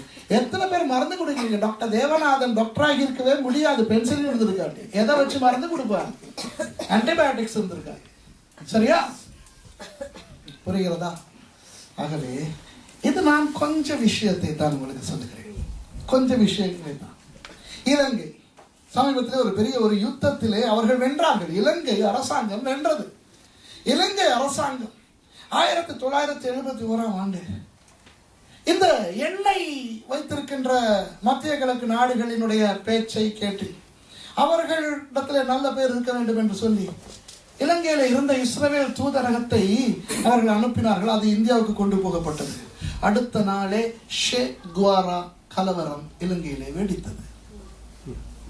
மறுபடி இஸ்ரவேல் எம்பசி கொண்டு வரப்பட்டது. ஆனால் ஜெயவர்தனுடைய காலத்தில் மறுபடி மத்திய கிழக்கார் அவர்களுடைய உந்துதலின் பேரில் அனுப்பப்பட்டது. கருப்பு ஜூலை வெடித்தது. இன்று நம்முடைய நாட்டை பிரிக்க கூடாது, இந்த நாடு ஒரு சின்ன நாடு, இந்த நாட்டிலே தமிழர்கள் தனிநாடு கேட்கிறார்கள், ஆகவே அவர்களை நாட்டை பிரிக்க முடியாது என்று சொன்ன இலங்கை அரசாங்கம் இலங்கையை விட 3 மடங்கு சிறிய நாடாகிய இஸ்ரவேலை கூறு போட்டு பாலஸ்தீனர்களுக்கு கொடுக்க வேண்டும் என்று சொல்லி வருகிறது. ஆகவே கடந்த அக்டோபர் மாதம் இலங்கையில் இருக்கின்ற ஒரு வக்கீல் குழு, ஒரு அரசியல் குழுவோடு நான் இஸ்ரவேல் போய் இஸ்ரவேலில் இருக்கின்ற இலங்கை தூதுவர்களை சந்தித்து அவர்களோடு பேசிவிட்டு வந்தோம். இதை செய்யாதீர்கள், நமக்கு ஒரு சட்டம் அவர்களுக்கு ஒரு சட்டமா என்று. சரி, இந்த இஸ்ரவேலை விட 3 மடங்கு பெரிய இந்த இலங்கையின் போரை முடிவுக்கு கொண்டு வந்தது. அந்த போரை குறித்து இந்த இடத்துல நான் பேச வேண்டியதில்லை, அதை குறித்து எனக்கு பேச அவசியமும் இல்லை. யார் சரி யார் பிழை இதெல்லாம் தேவையில்லை. ஆனால் அந்த யுத்தத்தில் இலங்கை அரசு வென்றது. வெல்ல பயன்படுத்தியது இஸ்ரவேல் மொசாட் என்னுடைய அந்த பயிற்சியை பெற்ற அந்த இராணுவத்தினராலும் இஸ்ரவேலால் கொடுக்கப்பட்ட டோரா படகினாலும் இஸ்ரவேலால் வழங்கப்பட்ட கிஃபேர் யுத்த விமானங்களினாலும் தான். முழுக்க முழுக்க இஸ்ரவேலால் தான் அவர்களுக்கு நன்மை கிடைத்தது. ஆகவே எந்த விதத்திலே பார்த்தாலும் இன்றைக்கு இஸ்ரவேல் ஜனங்கள் மூலமாகத்தான் இன்றைக்கு உலகத்திலே பெரிய காரியங்கள் நடைபெற்றுக் கொண்டு வருகின்றன. பொருளாதாரத்தை நீங்கள் பார்த்தால் 5வது இடத்திலே இன்றைக்கு உலக பொருளாதாரத்தில் இருப்பது அந்த குட்டி இஸ்ரவேல். சரியா? ஆகவே இஸ்ரவேல் இந்த ஆதியாகமத்திலே 12:3 உன் மூலம் சகல வம்சங்களும் பூமியின் வம்சங்கள் எல்லாம் ஆசீர்வதிக்கப்படும் என்பது இயேசு வருவது மாத்திரமல்ல, இந்த மாதிரியான பல ஆசீர்வாதங்களும் தான். சரியா? சரி, இப்போ ஆண்டவர் ஆபிரகாமுக்கு அந்த நாட்டை பற்றி சொல்லிவிட்டு கொடுத்து விட்டார். அவருக்கு அந்த நாட்டை ரசிக்க தெரியவில்லை. சீகேமில் இருந்து சீகேமில கொஞ்சம் சூடு, வெப்பம் அதிகமாக இருந்தது. பெத்தேலுக்கு ஏறினார். அங்கே அவர் பலி கொடுத்தார், எல்லாம் செய்தார். அதற்கு பிறகு அவர் நெகேவுக்கு பாலைவனத்துக்கு போனார். அங்கே புயல் வந்தது, பஞ்சம் வந்தது. எகிப்துக்கு போனார். எகிப்தில் இருந்து திரும்பி வந்தார். இதெல்லாம் ஆபிரகாமில் இருந்து நான் ஆபிரகாம் கற்றுக் கொடுத்திருக்கிறேன் நினைக்கிறேன். இல்லாட்டும் அதுவும் யூடியூபில் இருக்கிறது போட்டு பார்த்தால் அதிலும் நான் 2 மணி தேலம் இதெல்லாம் பேசுகிறேன். மறுபடி சீக்கிரமுக்கு வந்து விட்டார். இப்போ ஆண்டவர் ஆபிரகாமின் பேரனாகிய யாக்கோபுக்கு ஒரு தரிசனத்தை கொடுத்தார். சரியா? உங்களுக்கு இந்த கதை தெரியும். ஆகவே நான் அதை உங்களுக்கு வாசிக்க வேண்டிய அவசியம் கிடையாது. விருப்பமானால் அது ஆதியாகமத்திலே முன்பு ஆதியாகமத்திலே எங்கோ இருந்தது 28. சரி, ஆதியாகமம் 28க்கு போனால் யாக்கோபினுடைய கதை நமக்கு தெரியும். அதுல ஒரு அழகான ஒரு விஷயம் இருக்கிறது உங்களுக்கு நான் சொல்லுகிறேன். ஆதியாகமம் 28ஆம் அதிகாரத்திலே யாக்கோபு பிரயாணம் பண்ணி அவர் போய் ஒரு இடத்துல கனவு காணுகிறார். சரியா? அந்த கனவு இருக்கிறது எந்த அதிகாரத்தில் பாசம்? 28:12. சரி, 10வது வசனத்துல இருந்து வாசிக்கிறேன். யாக்கோபு பேர்ஷெபாவை விட்டு புறப்பட்டு ஆரானுக்கு போக பிரயாணம் பண்ணி ஒரு இடத்திலே வந்து சூரியன் அஸ்தமித்தபடியால் அங்கே ராத்தங்கி அவிடத்து கற்களில் ஒன்றை எடுத்து தன் தலையின் கீழ் வைத்து அங்கே நித்திரை செய்யும்படி படுத்துக் கொண்டான். அங்கே அவன் ஒரு சொப்பனம் கண்டான். இப்ப அந்த சொப்பனம் தான் இன்ட்ரெஸ்டிங்கா இருக்க போகுது. என்ன சொப்பனமா? இது ஒரு ஏணி பூமியிலே வைக்கப்பட்டிருந்தது. ஓகேயா? அதின் நுனி வானத்தை எட்டி இருந்தது. அதிலே தேவதூதர் வாசிங்கோ ஏறுகிறவர்களும் இறங்குகிறவர்களுமா இருந்தார். இது ஒரு பிழையான சொப்பனமா இருக்கிறது. எல்லாம் என்ன ஒரு மாதிரி பாக்குறீங்க, என்ன இந்த சொல்ல பாக்குறீங்க? இந்த சொப்பனத்திலே ஒரு பிழை இருக்கிறது. சொல்லுங்க பார்க்கலாம், என்ன பிழை? யாருக்கு சொல்ல முடியும்? ஏணியில ஏறினா ஏறிக்கொண்டிருக்கணும், இறங்கினா இறங்கி கொண்டிருக்கணும். நல்ல ட்ரை, குட் ட்ரை. ஆனா அது இல்லை, என்னமா நிக்காது. Very good, very good. அம்மா தான் பிடிச்சிட்டாங்க, நோட்டீஸ் பண்ணிட்டாங்க. தேவதூதர்கள் இருக்கிற இடம் எது? பரலோகம். அப்போ அவர்கள் மேலே இருந்து இறங்குகிறவர்களாகவும் பிறகு ஏறுகிறவர்களாகவும் தான் காணப்பட வேண்டும். சரியா? இந்த கனவிலே தலைகீழாக நடக்கிறது. ஏறுகிறவர்களும் இறங்குகிறவர்களுமா இருக்கிறார்கள். இப்ப நோர்வேயில இருக்கிற நீங்கள் பாரிஸுக்கு போக வேண்டும் என்றால் பெர்கன் பாரிஸ் பெர்கன் என்று தான் டிக்கெட் வாங்க வேண்டும். பாரிஸ் பெர்கன் பாரிஸ் என்று டிக்கெட் வாங்க முடியாது. வாங்கினால் ரிட்டர்ன் டிக்கெட்டிலே தான் போகலாம், மற்ற டிக்கெட்டை பயன்படுத்த முடியாது. சரியா? ஆகவே எங்கே நாம் வாழுகிறோமோ அங்கே இருந்துதான் பிரயாணம் தொடங்க வேண்டும். தேவதூதர்கள் வாழுகிற இடம் பரலோகம். ஆகவே இது சொப்பனமா இருக்கட்டும், தரிசனமா இருக்கட்டும், நிஜமா இருக்கட்டும், எதுவா இருந்தாலும் இது ஆண்டவர் கொடுத்த சொப்பனம் அல்லவா? ஆகவே தேவதூதர்கள் மேலே இருந்துதான் வந்து விட்டு போக வேண்டும். அது என்ன, இங்கே இருந்து போகிறார்கள்? இதுல இருந்து என்ன தெரிகிறது என்றால், அந்த இடத்தில் ஆண்டவர் சில தேவதூதர்களையும் வைத்திருக்க வேண்டும் என்பதனை தான் காட்டுகிறது. அந்த இடம் ஒரு விசேஷமான இடமாய் தான் இருந்திருக்க வேண்டும் என்று காட்டுகிறது. அந்த இடத்துக்கு நீங்கள் பிறகு பார்த்தால் அந்த இடத்துக்கு ஒரு பெயர் உண்டு. என்ன பெயர் தெரியுமா? லூஸ். என்னது சொல்லுங்க எல்லாரும்? லூஸ். அந்த இடத்துக்கு லூஸ் என்று பெயர். லூஸ் என்ற சொல் கானானிய சொல். ஏன்? கானானியர்கள் தான் அங்கே வாழ்ந்து வந்தார்கள். சரி, அது எபிரேய சொல் அல்ல. கானான் மொழியிலே லூஸ் என்றால் என்ன தெரியுமா? வாதுமை. ஆல்மண்ட், ஆல்மண்ட் சீட்ஸ் சாப்பிடுவீங்களா நீங்க? வாதுமை. சரியா? வாதுமை. இந்த வாதுமை மரத்தில் உள்ள விசேஷம் என்ன தெரியுமா? பிற்காலத்திலே மோசேக்கு ஆண்டவர் சொல்லுகிறார் தானே, ஒரு குத்து விளக்கை உண்டு பண்ண சொல்லி. மெனோரா பார்த்திருக்கீங்களா? நீங்க அங்கேயே கொண்டாந்து வச்சிருப்பீங்க, இங்க எங்கேயாவது இருக்கோ தெரியல. இஸ்ரவேலுக்கு போனா அந்த 7 விளக்குகள், தண்டுகள் உள்ள குத்து விளக்கு, அந்த மெனோராவை உண்டு பண்ணினார் மோசே. ஆண்டவர் என்ன சொல்லுகிறார் தெரியுமா?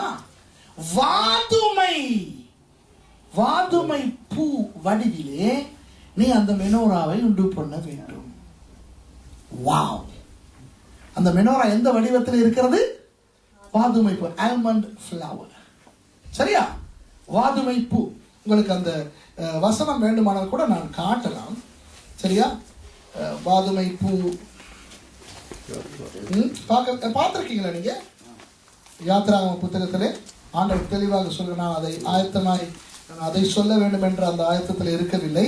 யாத்ராகமம் 25ஆம் அதிகாரம் 33வது வசனத்தை வாசிங்க.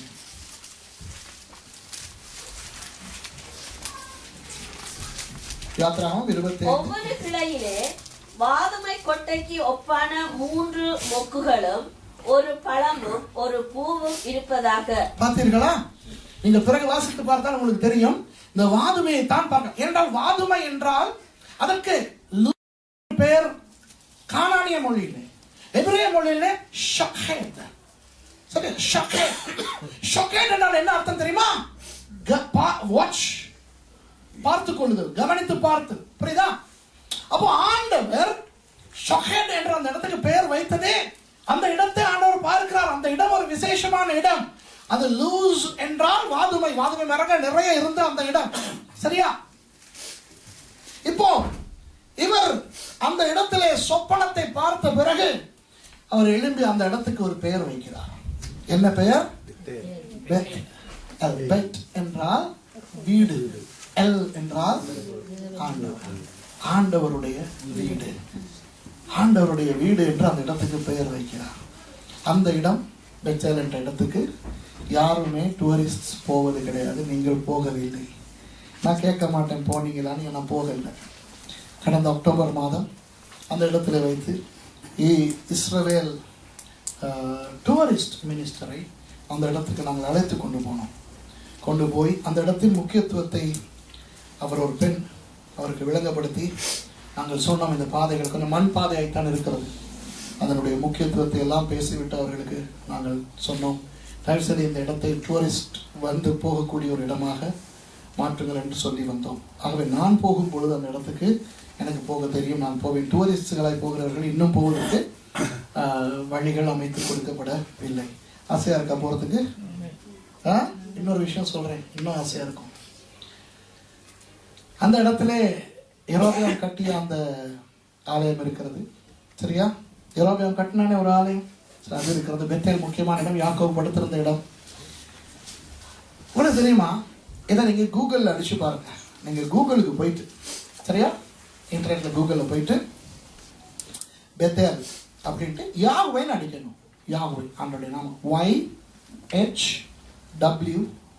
என்று அடித்தால் சில படங்கள் அங்கு வருகின்றன. ஆனால் அந்த நான் குறிப்பிடுகிற அந்த படம் அதில் இல்லாவிட்டாலும் அந்த ஏதோ படங்கள் இருக்கின்றன.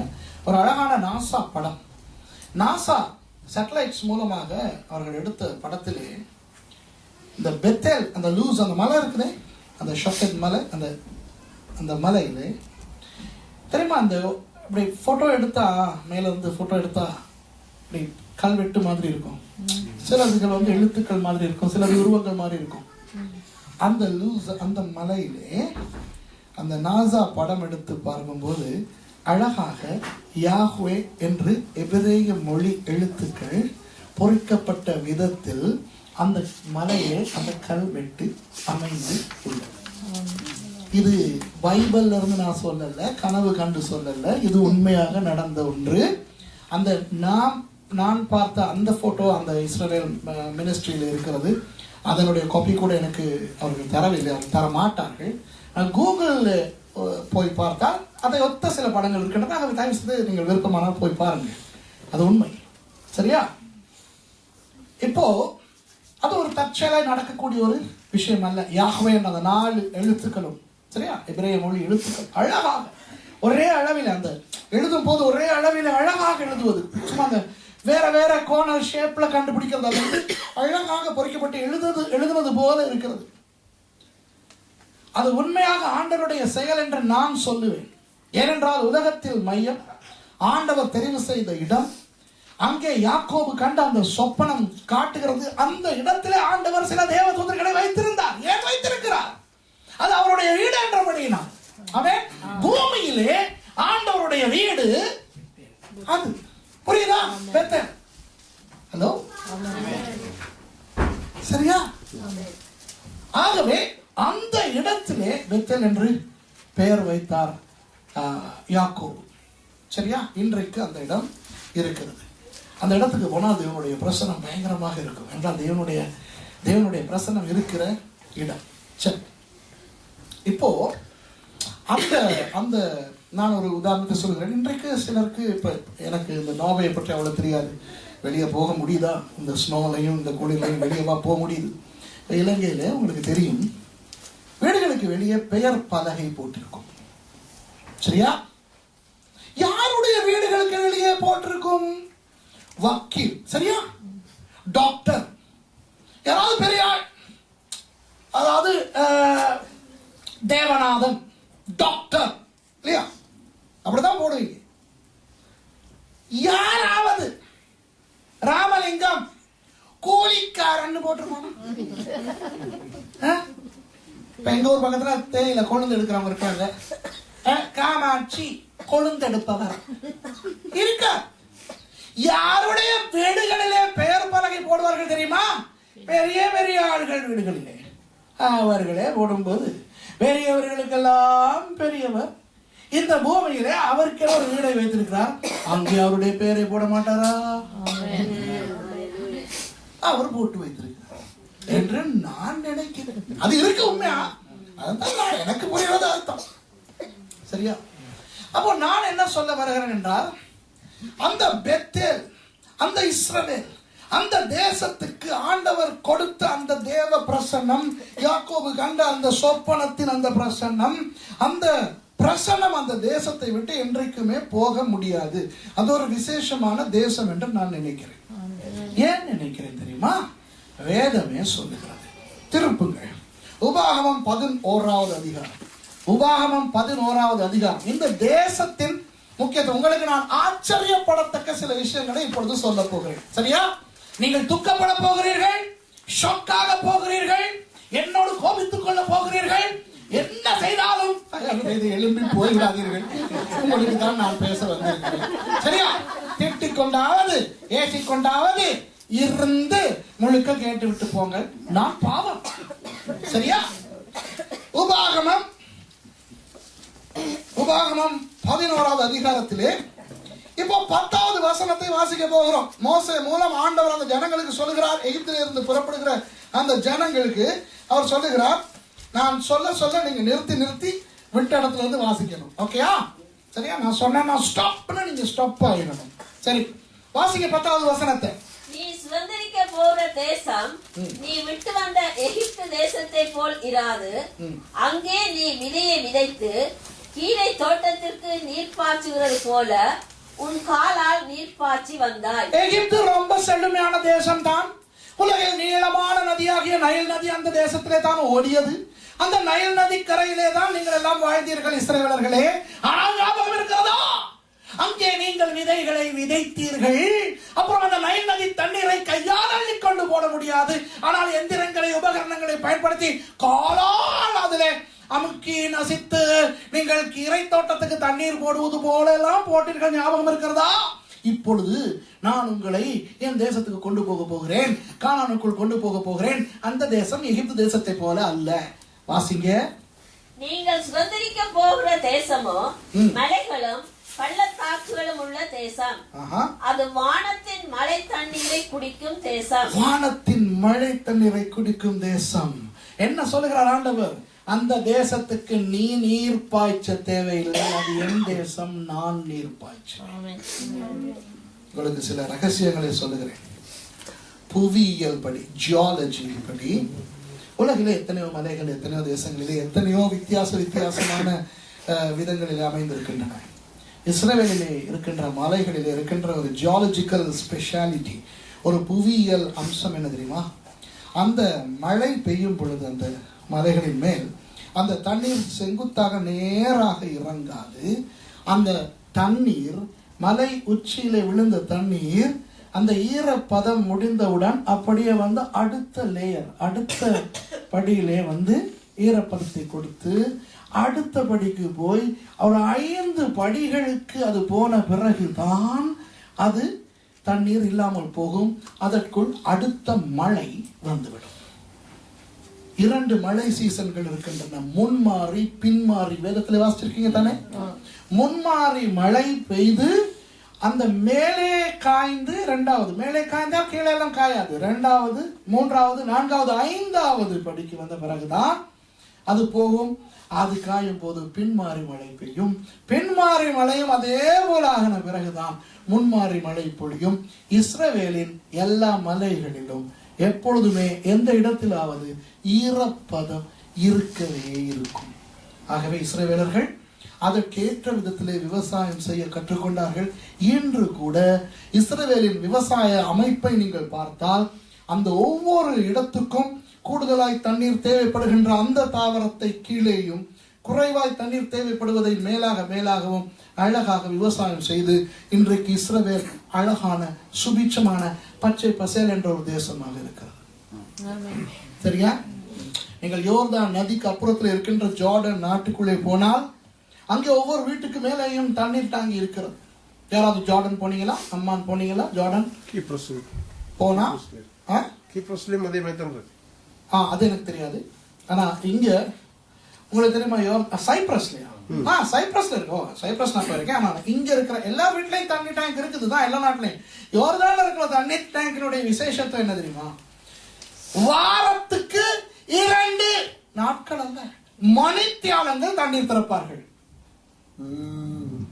வாரத்துக்கு 2 மணித்தியாலங்கள். அந்த 2 மணித்தியாலங்கள் எவ்வளவு தண்ணீர் நிரம்புகிறதோ அவ்வளவுதான் அவர்களுக்கு. யோர்தான் நதி தண்ணீரை பயன்படுத்தி அந்த ஜார்டன் வேலியிலே அவர்கள் விவசாயம் செய்து அதிலே அமோகமாக மத்திய கிழக்கு நாடுகளுக்கெல்லாம் அவர்கள் தக்காளி போன்ற தாவரங்களை அனுப்புகிறார்கள், இல்லாமல் இல்லை. ஆனால் அவர்களுக்கு தண்ணீர் பஞ்சம் எப்படி என்றால் அவர்கள் சொல்வார்கள், ஐயோ நமக்கு மாத்திரம் மழை வந்தால் இது ஒரு பயங்கரமான ஒரு சுபிட்சமான இடமாக இருக்கும் என்று சொல்வார்கள். ஆனால் அந்த நதிக்கு அப்புறத்தில் இருக்கிற இஸ்ரவேலுக்குள்ளே அவர்களுக்கு எப்போ மழை வரும் என்று தெரியும். சரியா? அழகாக கர்த்தர் தொடர்ந்து முன்மாறி பின்மாறி அனுப்பிக்கொண்டே இருக்கிறார். ஆமென். இது இந்த வசனத்தினுடைய ஆசீர்வாதம். தொடர்ந்து வாசிங்க அடுத்த வசனம். அது உன் தேவனாகிய கர்த்தர் விசாரிக்கிற தேசம். போதும். இங்க பாருங்க, இது எபிரேய மொழியிலேயும் இப்படித்தான் இருக்கிறது. நொஸ்க்ல வாசிச்சாலும் அப்படித்தான் இருக்கும், தமிழிலேயும் இப்படித்தான் இருக்கிறது. இந்த வசனம் என்ன சொல்லுகிறது தெரியுமா? அது உன் தேவனாகிய கர்த்தர் விசாரிக்கிற தேசம். அது இப்படி சொல்லவில்லை, அது உன் தேவனாகிய கர்த்தர் விசாரிக்கும் தேசங்களில் ஒன்று. அப்படி சொல்லவில்லை. என்ன சொல்லப்பட்டிருக்கிறது? அது உன் கர்த்தர் விசாரிக்கிற தேசம். அப்படியானால் என்ன அர்த்தம்? அந்த தேசத்தை மாத்திரம் தான் கர்த்தர் விசாரிக்கிறார். அவ்வளவுதான். அப்ப நோவே, ஸ்ரீலங்கா, இந்தியா, அமெரிக்கா, ஐயோ அந்த தேசங்களை விசாரிக்கிறதாக வேதம் சொல்லவில்லை. அப்போ அது எப்படி அந்த தேசங்களும் ஆசீர்வாதமாக இருக்கின்றது? பிறகு சொல்லுகிறேன் எப்படி என்று. ஆனால் கர்த்தர் விசாரிக்கிற ஒரே தேசம் இஸ்ரவேல் தேசம். சரியா? இப்போ இயேசு வரும் வரை என்று இருக்கிறதா? இது எப்போதும் விளங்குதா? எப்போதும் கர்த்தர் விசாரிக்கிற தேசம் இஸ்ரவேல் தேசம். இயேசு வரலாம், மறுபடி வரலாம், சபை இருக்கலாம். நீங்கள் இலங்கையர்கள், நானும் இலங்கையில் தான். நீங்கள் நோர்வேயிலே வாழுகிறீர்கள். இந்த இலங்கை நோர்வேயை எல்லாம் ஆண்டவர் விசாரிக்கிறது இல்லை, அவ்வளவுதான். அதை எப்படி சொல்லுங்க? மைக்கை பிடித்து சொல்லுகிறேன், பிறகு விளக்கப்படுத்துகிறேன். கர்த்தர் இஸ்ரவேலை விசாரிப்பதை உங்களுக்கு பார்க்கலாம். இஸ்ரவேல் பாலைவனங்களுக்கு போனால் யாரும் அதை கூட்டி பெருக்கி ஒழுங்காக அழகாக வைத்திருக்கிறது போல இருக்கும். அநேகர் நினைக்கிறார்கள் இது மனிதர்கள் செய்கிறார்கள் என்று. ஆஹா, மனிதர்கள் செய்யவில்லை. சரியா? ஆயிரக்கணக்கான மாமரங்கள் நட்டிருக்கின்ற அந்த தோட்டங்களை பார்த்திருப்பீர்கள். மான் தோட்டத்தை பார்த்தீர்கள். அருகிலே போய் மாமரங்களுக்கு அடியிலே பார்த்தீர்களா? நம்மூர் மாமரங்கள் எல்லாம் அடியிலே போனால் இலை குலை கிடக்கும். இஸ்ரவேல் மாமரங்களின் இலை என்ன ஆகிறது என்று தெரியாது, கீழே விழுந்து கிடக்காது. யாரும் கூட்டுவதும் கிடையாது. ஆண்டவர் ரொம்ப சுயநலவாதி. சரியா? எங்களை மாதிரி தான். அவங்கவுங்க ரூமையும் அவங்கவுங்க வீட்டையும் ஒழுங்கா வச்சிருக்க விரும்புவாங்க தானே? சரி, ஆண்கள் தவிர. நிறைய ஆண்கள் தங்களுடைய ரூமை எவ்வளவு கேவலமா வச்சிருக்காங்களோ அந்த அளவுக்கு அவங்களுக்கு சந்தோஷம். அது வேற. நம்ம வீடுனா நம்ம ஆசையா கட்டி ஸ்டைலாக்கத்தானே விரும்புகிறோம். அது போல ஆண்டவரும் இஸ்ரவேலை அழகாக வைத்திருக்கிறார். உலகத்திலேயே பயங்கர சுயநலவாதி ஆண்டவர். 3 விதமான தண்ணீர்கள் இருக்கின்றன. உப்பு தண்ணீர், உப்பில்லாத நன்னீர், மிதக்கக்கூடிய நீர். இது 3ஐயும் இஸ்ரவேலிலே கொண்டு போய் வைத்துக் கொண்டிருக்கிறார். மத்திய தரைக்கடலிலே கடல். சரியா? அப்படியே ஒரு 70 கிலோமீட்டர் மேல்படி வந்தால் கலிலேயா கடல். கலிலேயா கடலிலே என்ன தண்ணீர்? நன்னீர். அப்படியே கீழே வந்தால் உப்பு கடல், சாக்கடல், டெட் சி. சாக்கடல் எப்படி? முழுக்க முழுக்க கனியுப்புக்கள் செறிந்து மிதக்கக்கூடிய அளவு. மிதந்தீங்களா? போனவங்க மிதந்தீங்களா? பாத்தீங்களா? உலகிலே வேறெங்காவது மிதக்கும் கடல் உண்டா? மிதங்குனீங்களா? வழுக்கிக்கிட்டு போனீங்களா? அதெல்லாம் தெரியாது. ஆனா உங்களுக்கு விளக்குதான். சரியா? சரியா? 70 கிலோமீட்டர் இந்த பக்கம் இது. சரியா? உலகிலேயே அதிக அளவு ஆக்சிஜன் நிறைந்த இடம் உலகிலேயே எங்கே இருக்கிறது? இஸ்ரவேலிலே. 430 மீட்டர் கடல் மட்டத்துக்கு கீழே. சரியா? உங்களுக்கு தெரியுமா அந்த எரிகோ, சரி, கும்ரான், அந்த பகுதியிலே அங்கே நீங்கள் போய் உங்களுக்கு சொல்லி கொடுத்தாங்களா? மூச்சு எடுக்கணும்னு சொல்லி கொடுத்தாங்களா? இல்ல சொல்லி கொடுத்து தான் மூச்சு எடுக்கணும், எனக்கு சும்மாவே தெரியும் பிறந்ததுல இருந்து மூச்சு எடுக்கிறோம்னு சொல்லாதீங்க. அங்கன அதான் நான் சொல்றேன், பாத்தீங்கன்னா இப்ப கவலையா இருக்கு தானே, தெரிஞ்சிருந்தா அழகா மூச்சு எடுத்துக்கலாம் தானே. அந்த இடத்துக்கு போய் நீங்க என்று சுவாசிக்கும் பொழுது இயற்கை பிராணவாயு, இயற்கை ஆக்சிஜன், இந்த சிலிண்டர் வழியால மாஸ்க் போட்டு வரதல்ல, இயற்கை பிராணவாயு உங்களுக்குள்ளே வரும்போது உடம்புக்குள்ளே இருக்கின்ற அநேக கிருமிகள் சாகும். உடம்புக்குள்ள ரெஸ்பிரேட்டரி சிஸ்டம், அந்த சுவாச குழாய் எல்லாம் சுத்தமாகும். அந்த கடலிலே, அந்த சாக்கடலில் இருக்கின்ற அந்த சேற்றில் இருக்கின்ற சுகம் எரியும் தான் மூஞ்சில பட்டான், ஆனா அதனால் பல பாக்டீரியாக்கள் செத்து நல்ல ஆரோக்கியம் வரும். அருமையான ஔஷதம் அதிகமாய் நிறைந்த அந்த செழுமையான சுவாச காற்றை கர்த்தர் வைத்திருக்கிற இடம் இஸ்ரவேல். ஓவரா தான் அவர் கொஞ்சம் அவருடைய நாட்டை வச்சிருக்கிறார். புரியுதா உங்களுக்கு? சரியா? மெதக்கரை கடல் வாங்க வச்சுக்கிட்டு கொண்டு போய், சரியா? அந்த கலிலேயா கடலுக்கு போனவர்கள் பீட்டர் ஃபிஷ் சாப்பிட்டீங்களா? உங்களுக்கு தெரியுமா, அந்த வித மீன் உலகிலே வேற எங்குமே கிடையாது. ஆனா அந்த கலிலேயா கடலுக்கே உரிய மீன். அது உண்மையாக எவ்வளவு ருசி, எவ்வளவு ஆரோக்கியம், எவ்வளவு நல்லது, இதெல்லாம் அவரே கொண்டு. யாராவது குத்திக்கிட்டீங்களா? அது குத்திக்கிட்ட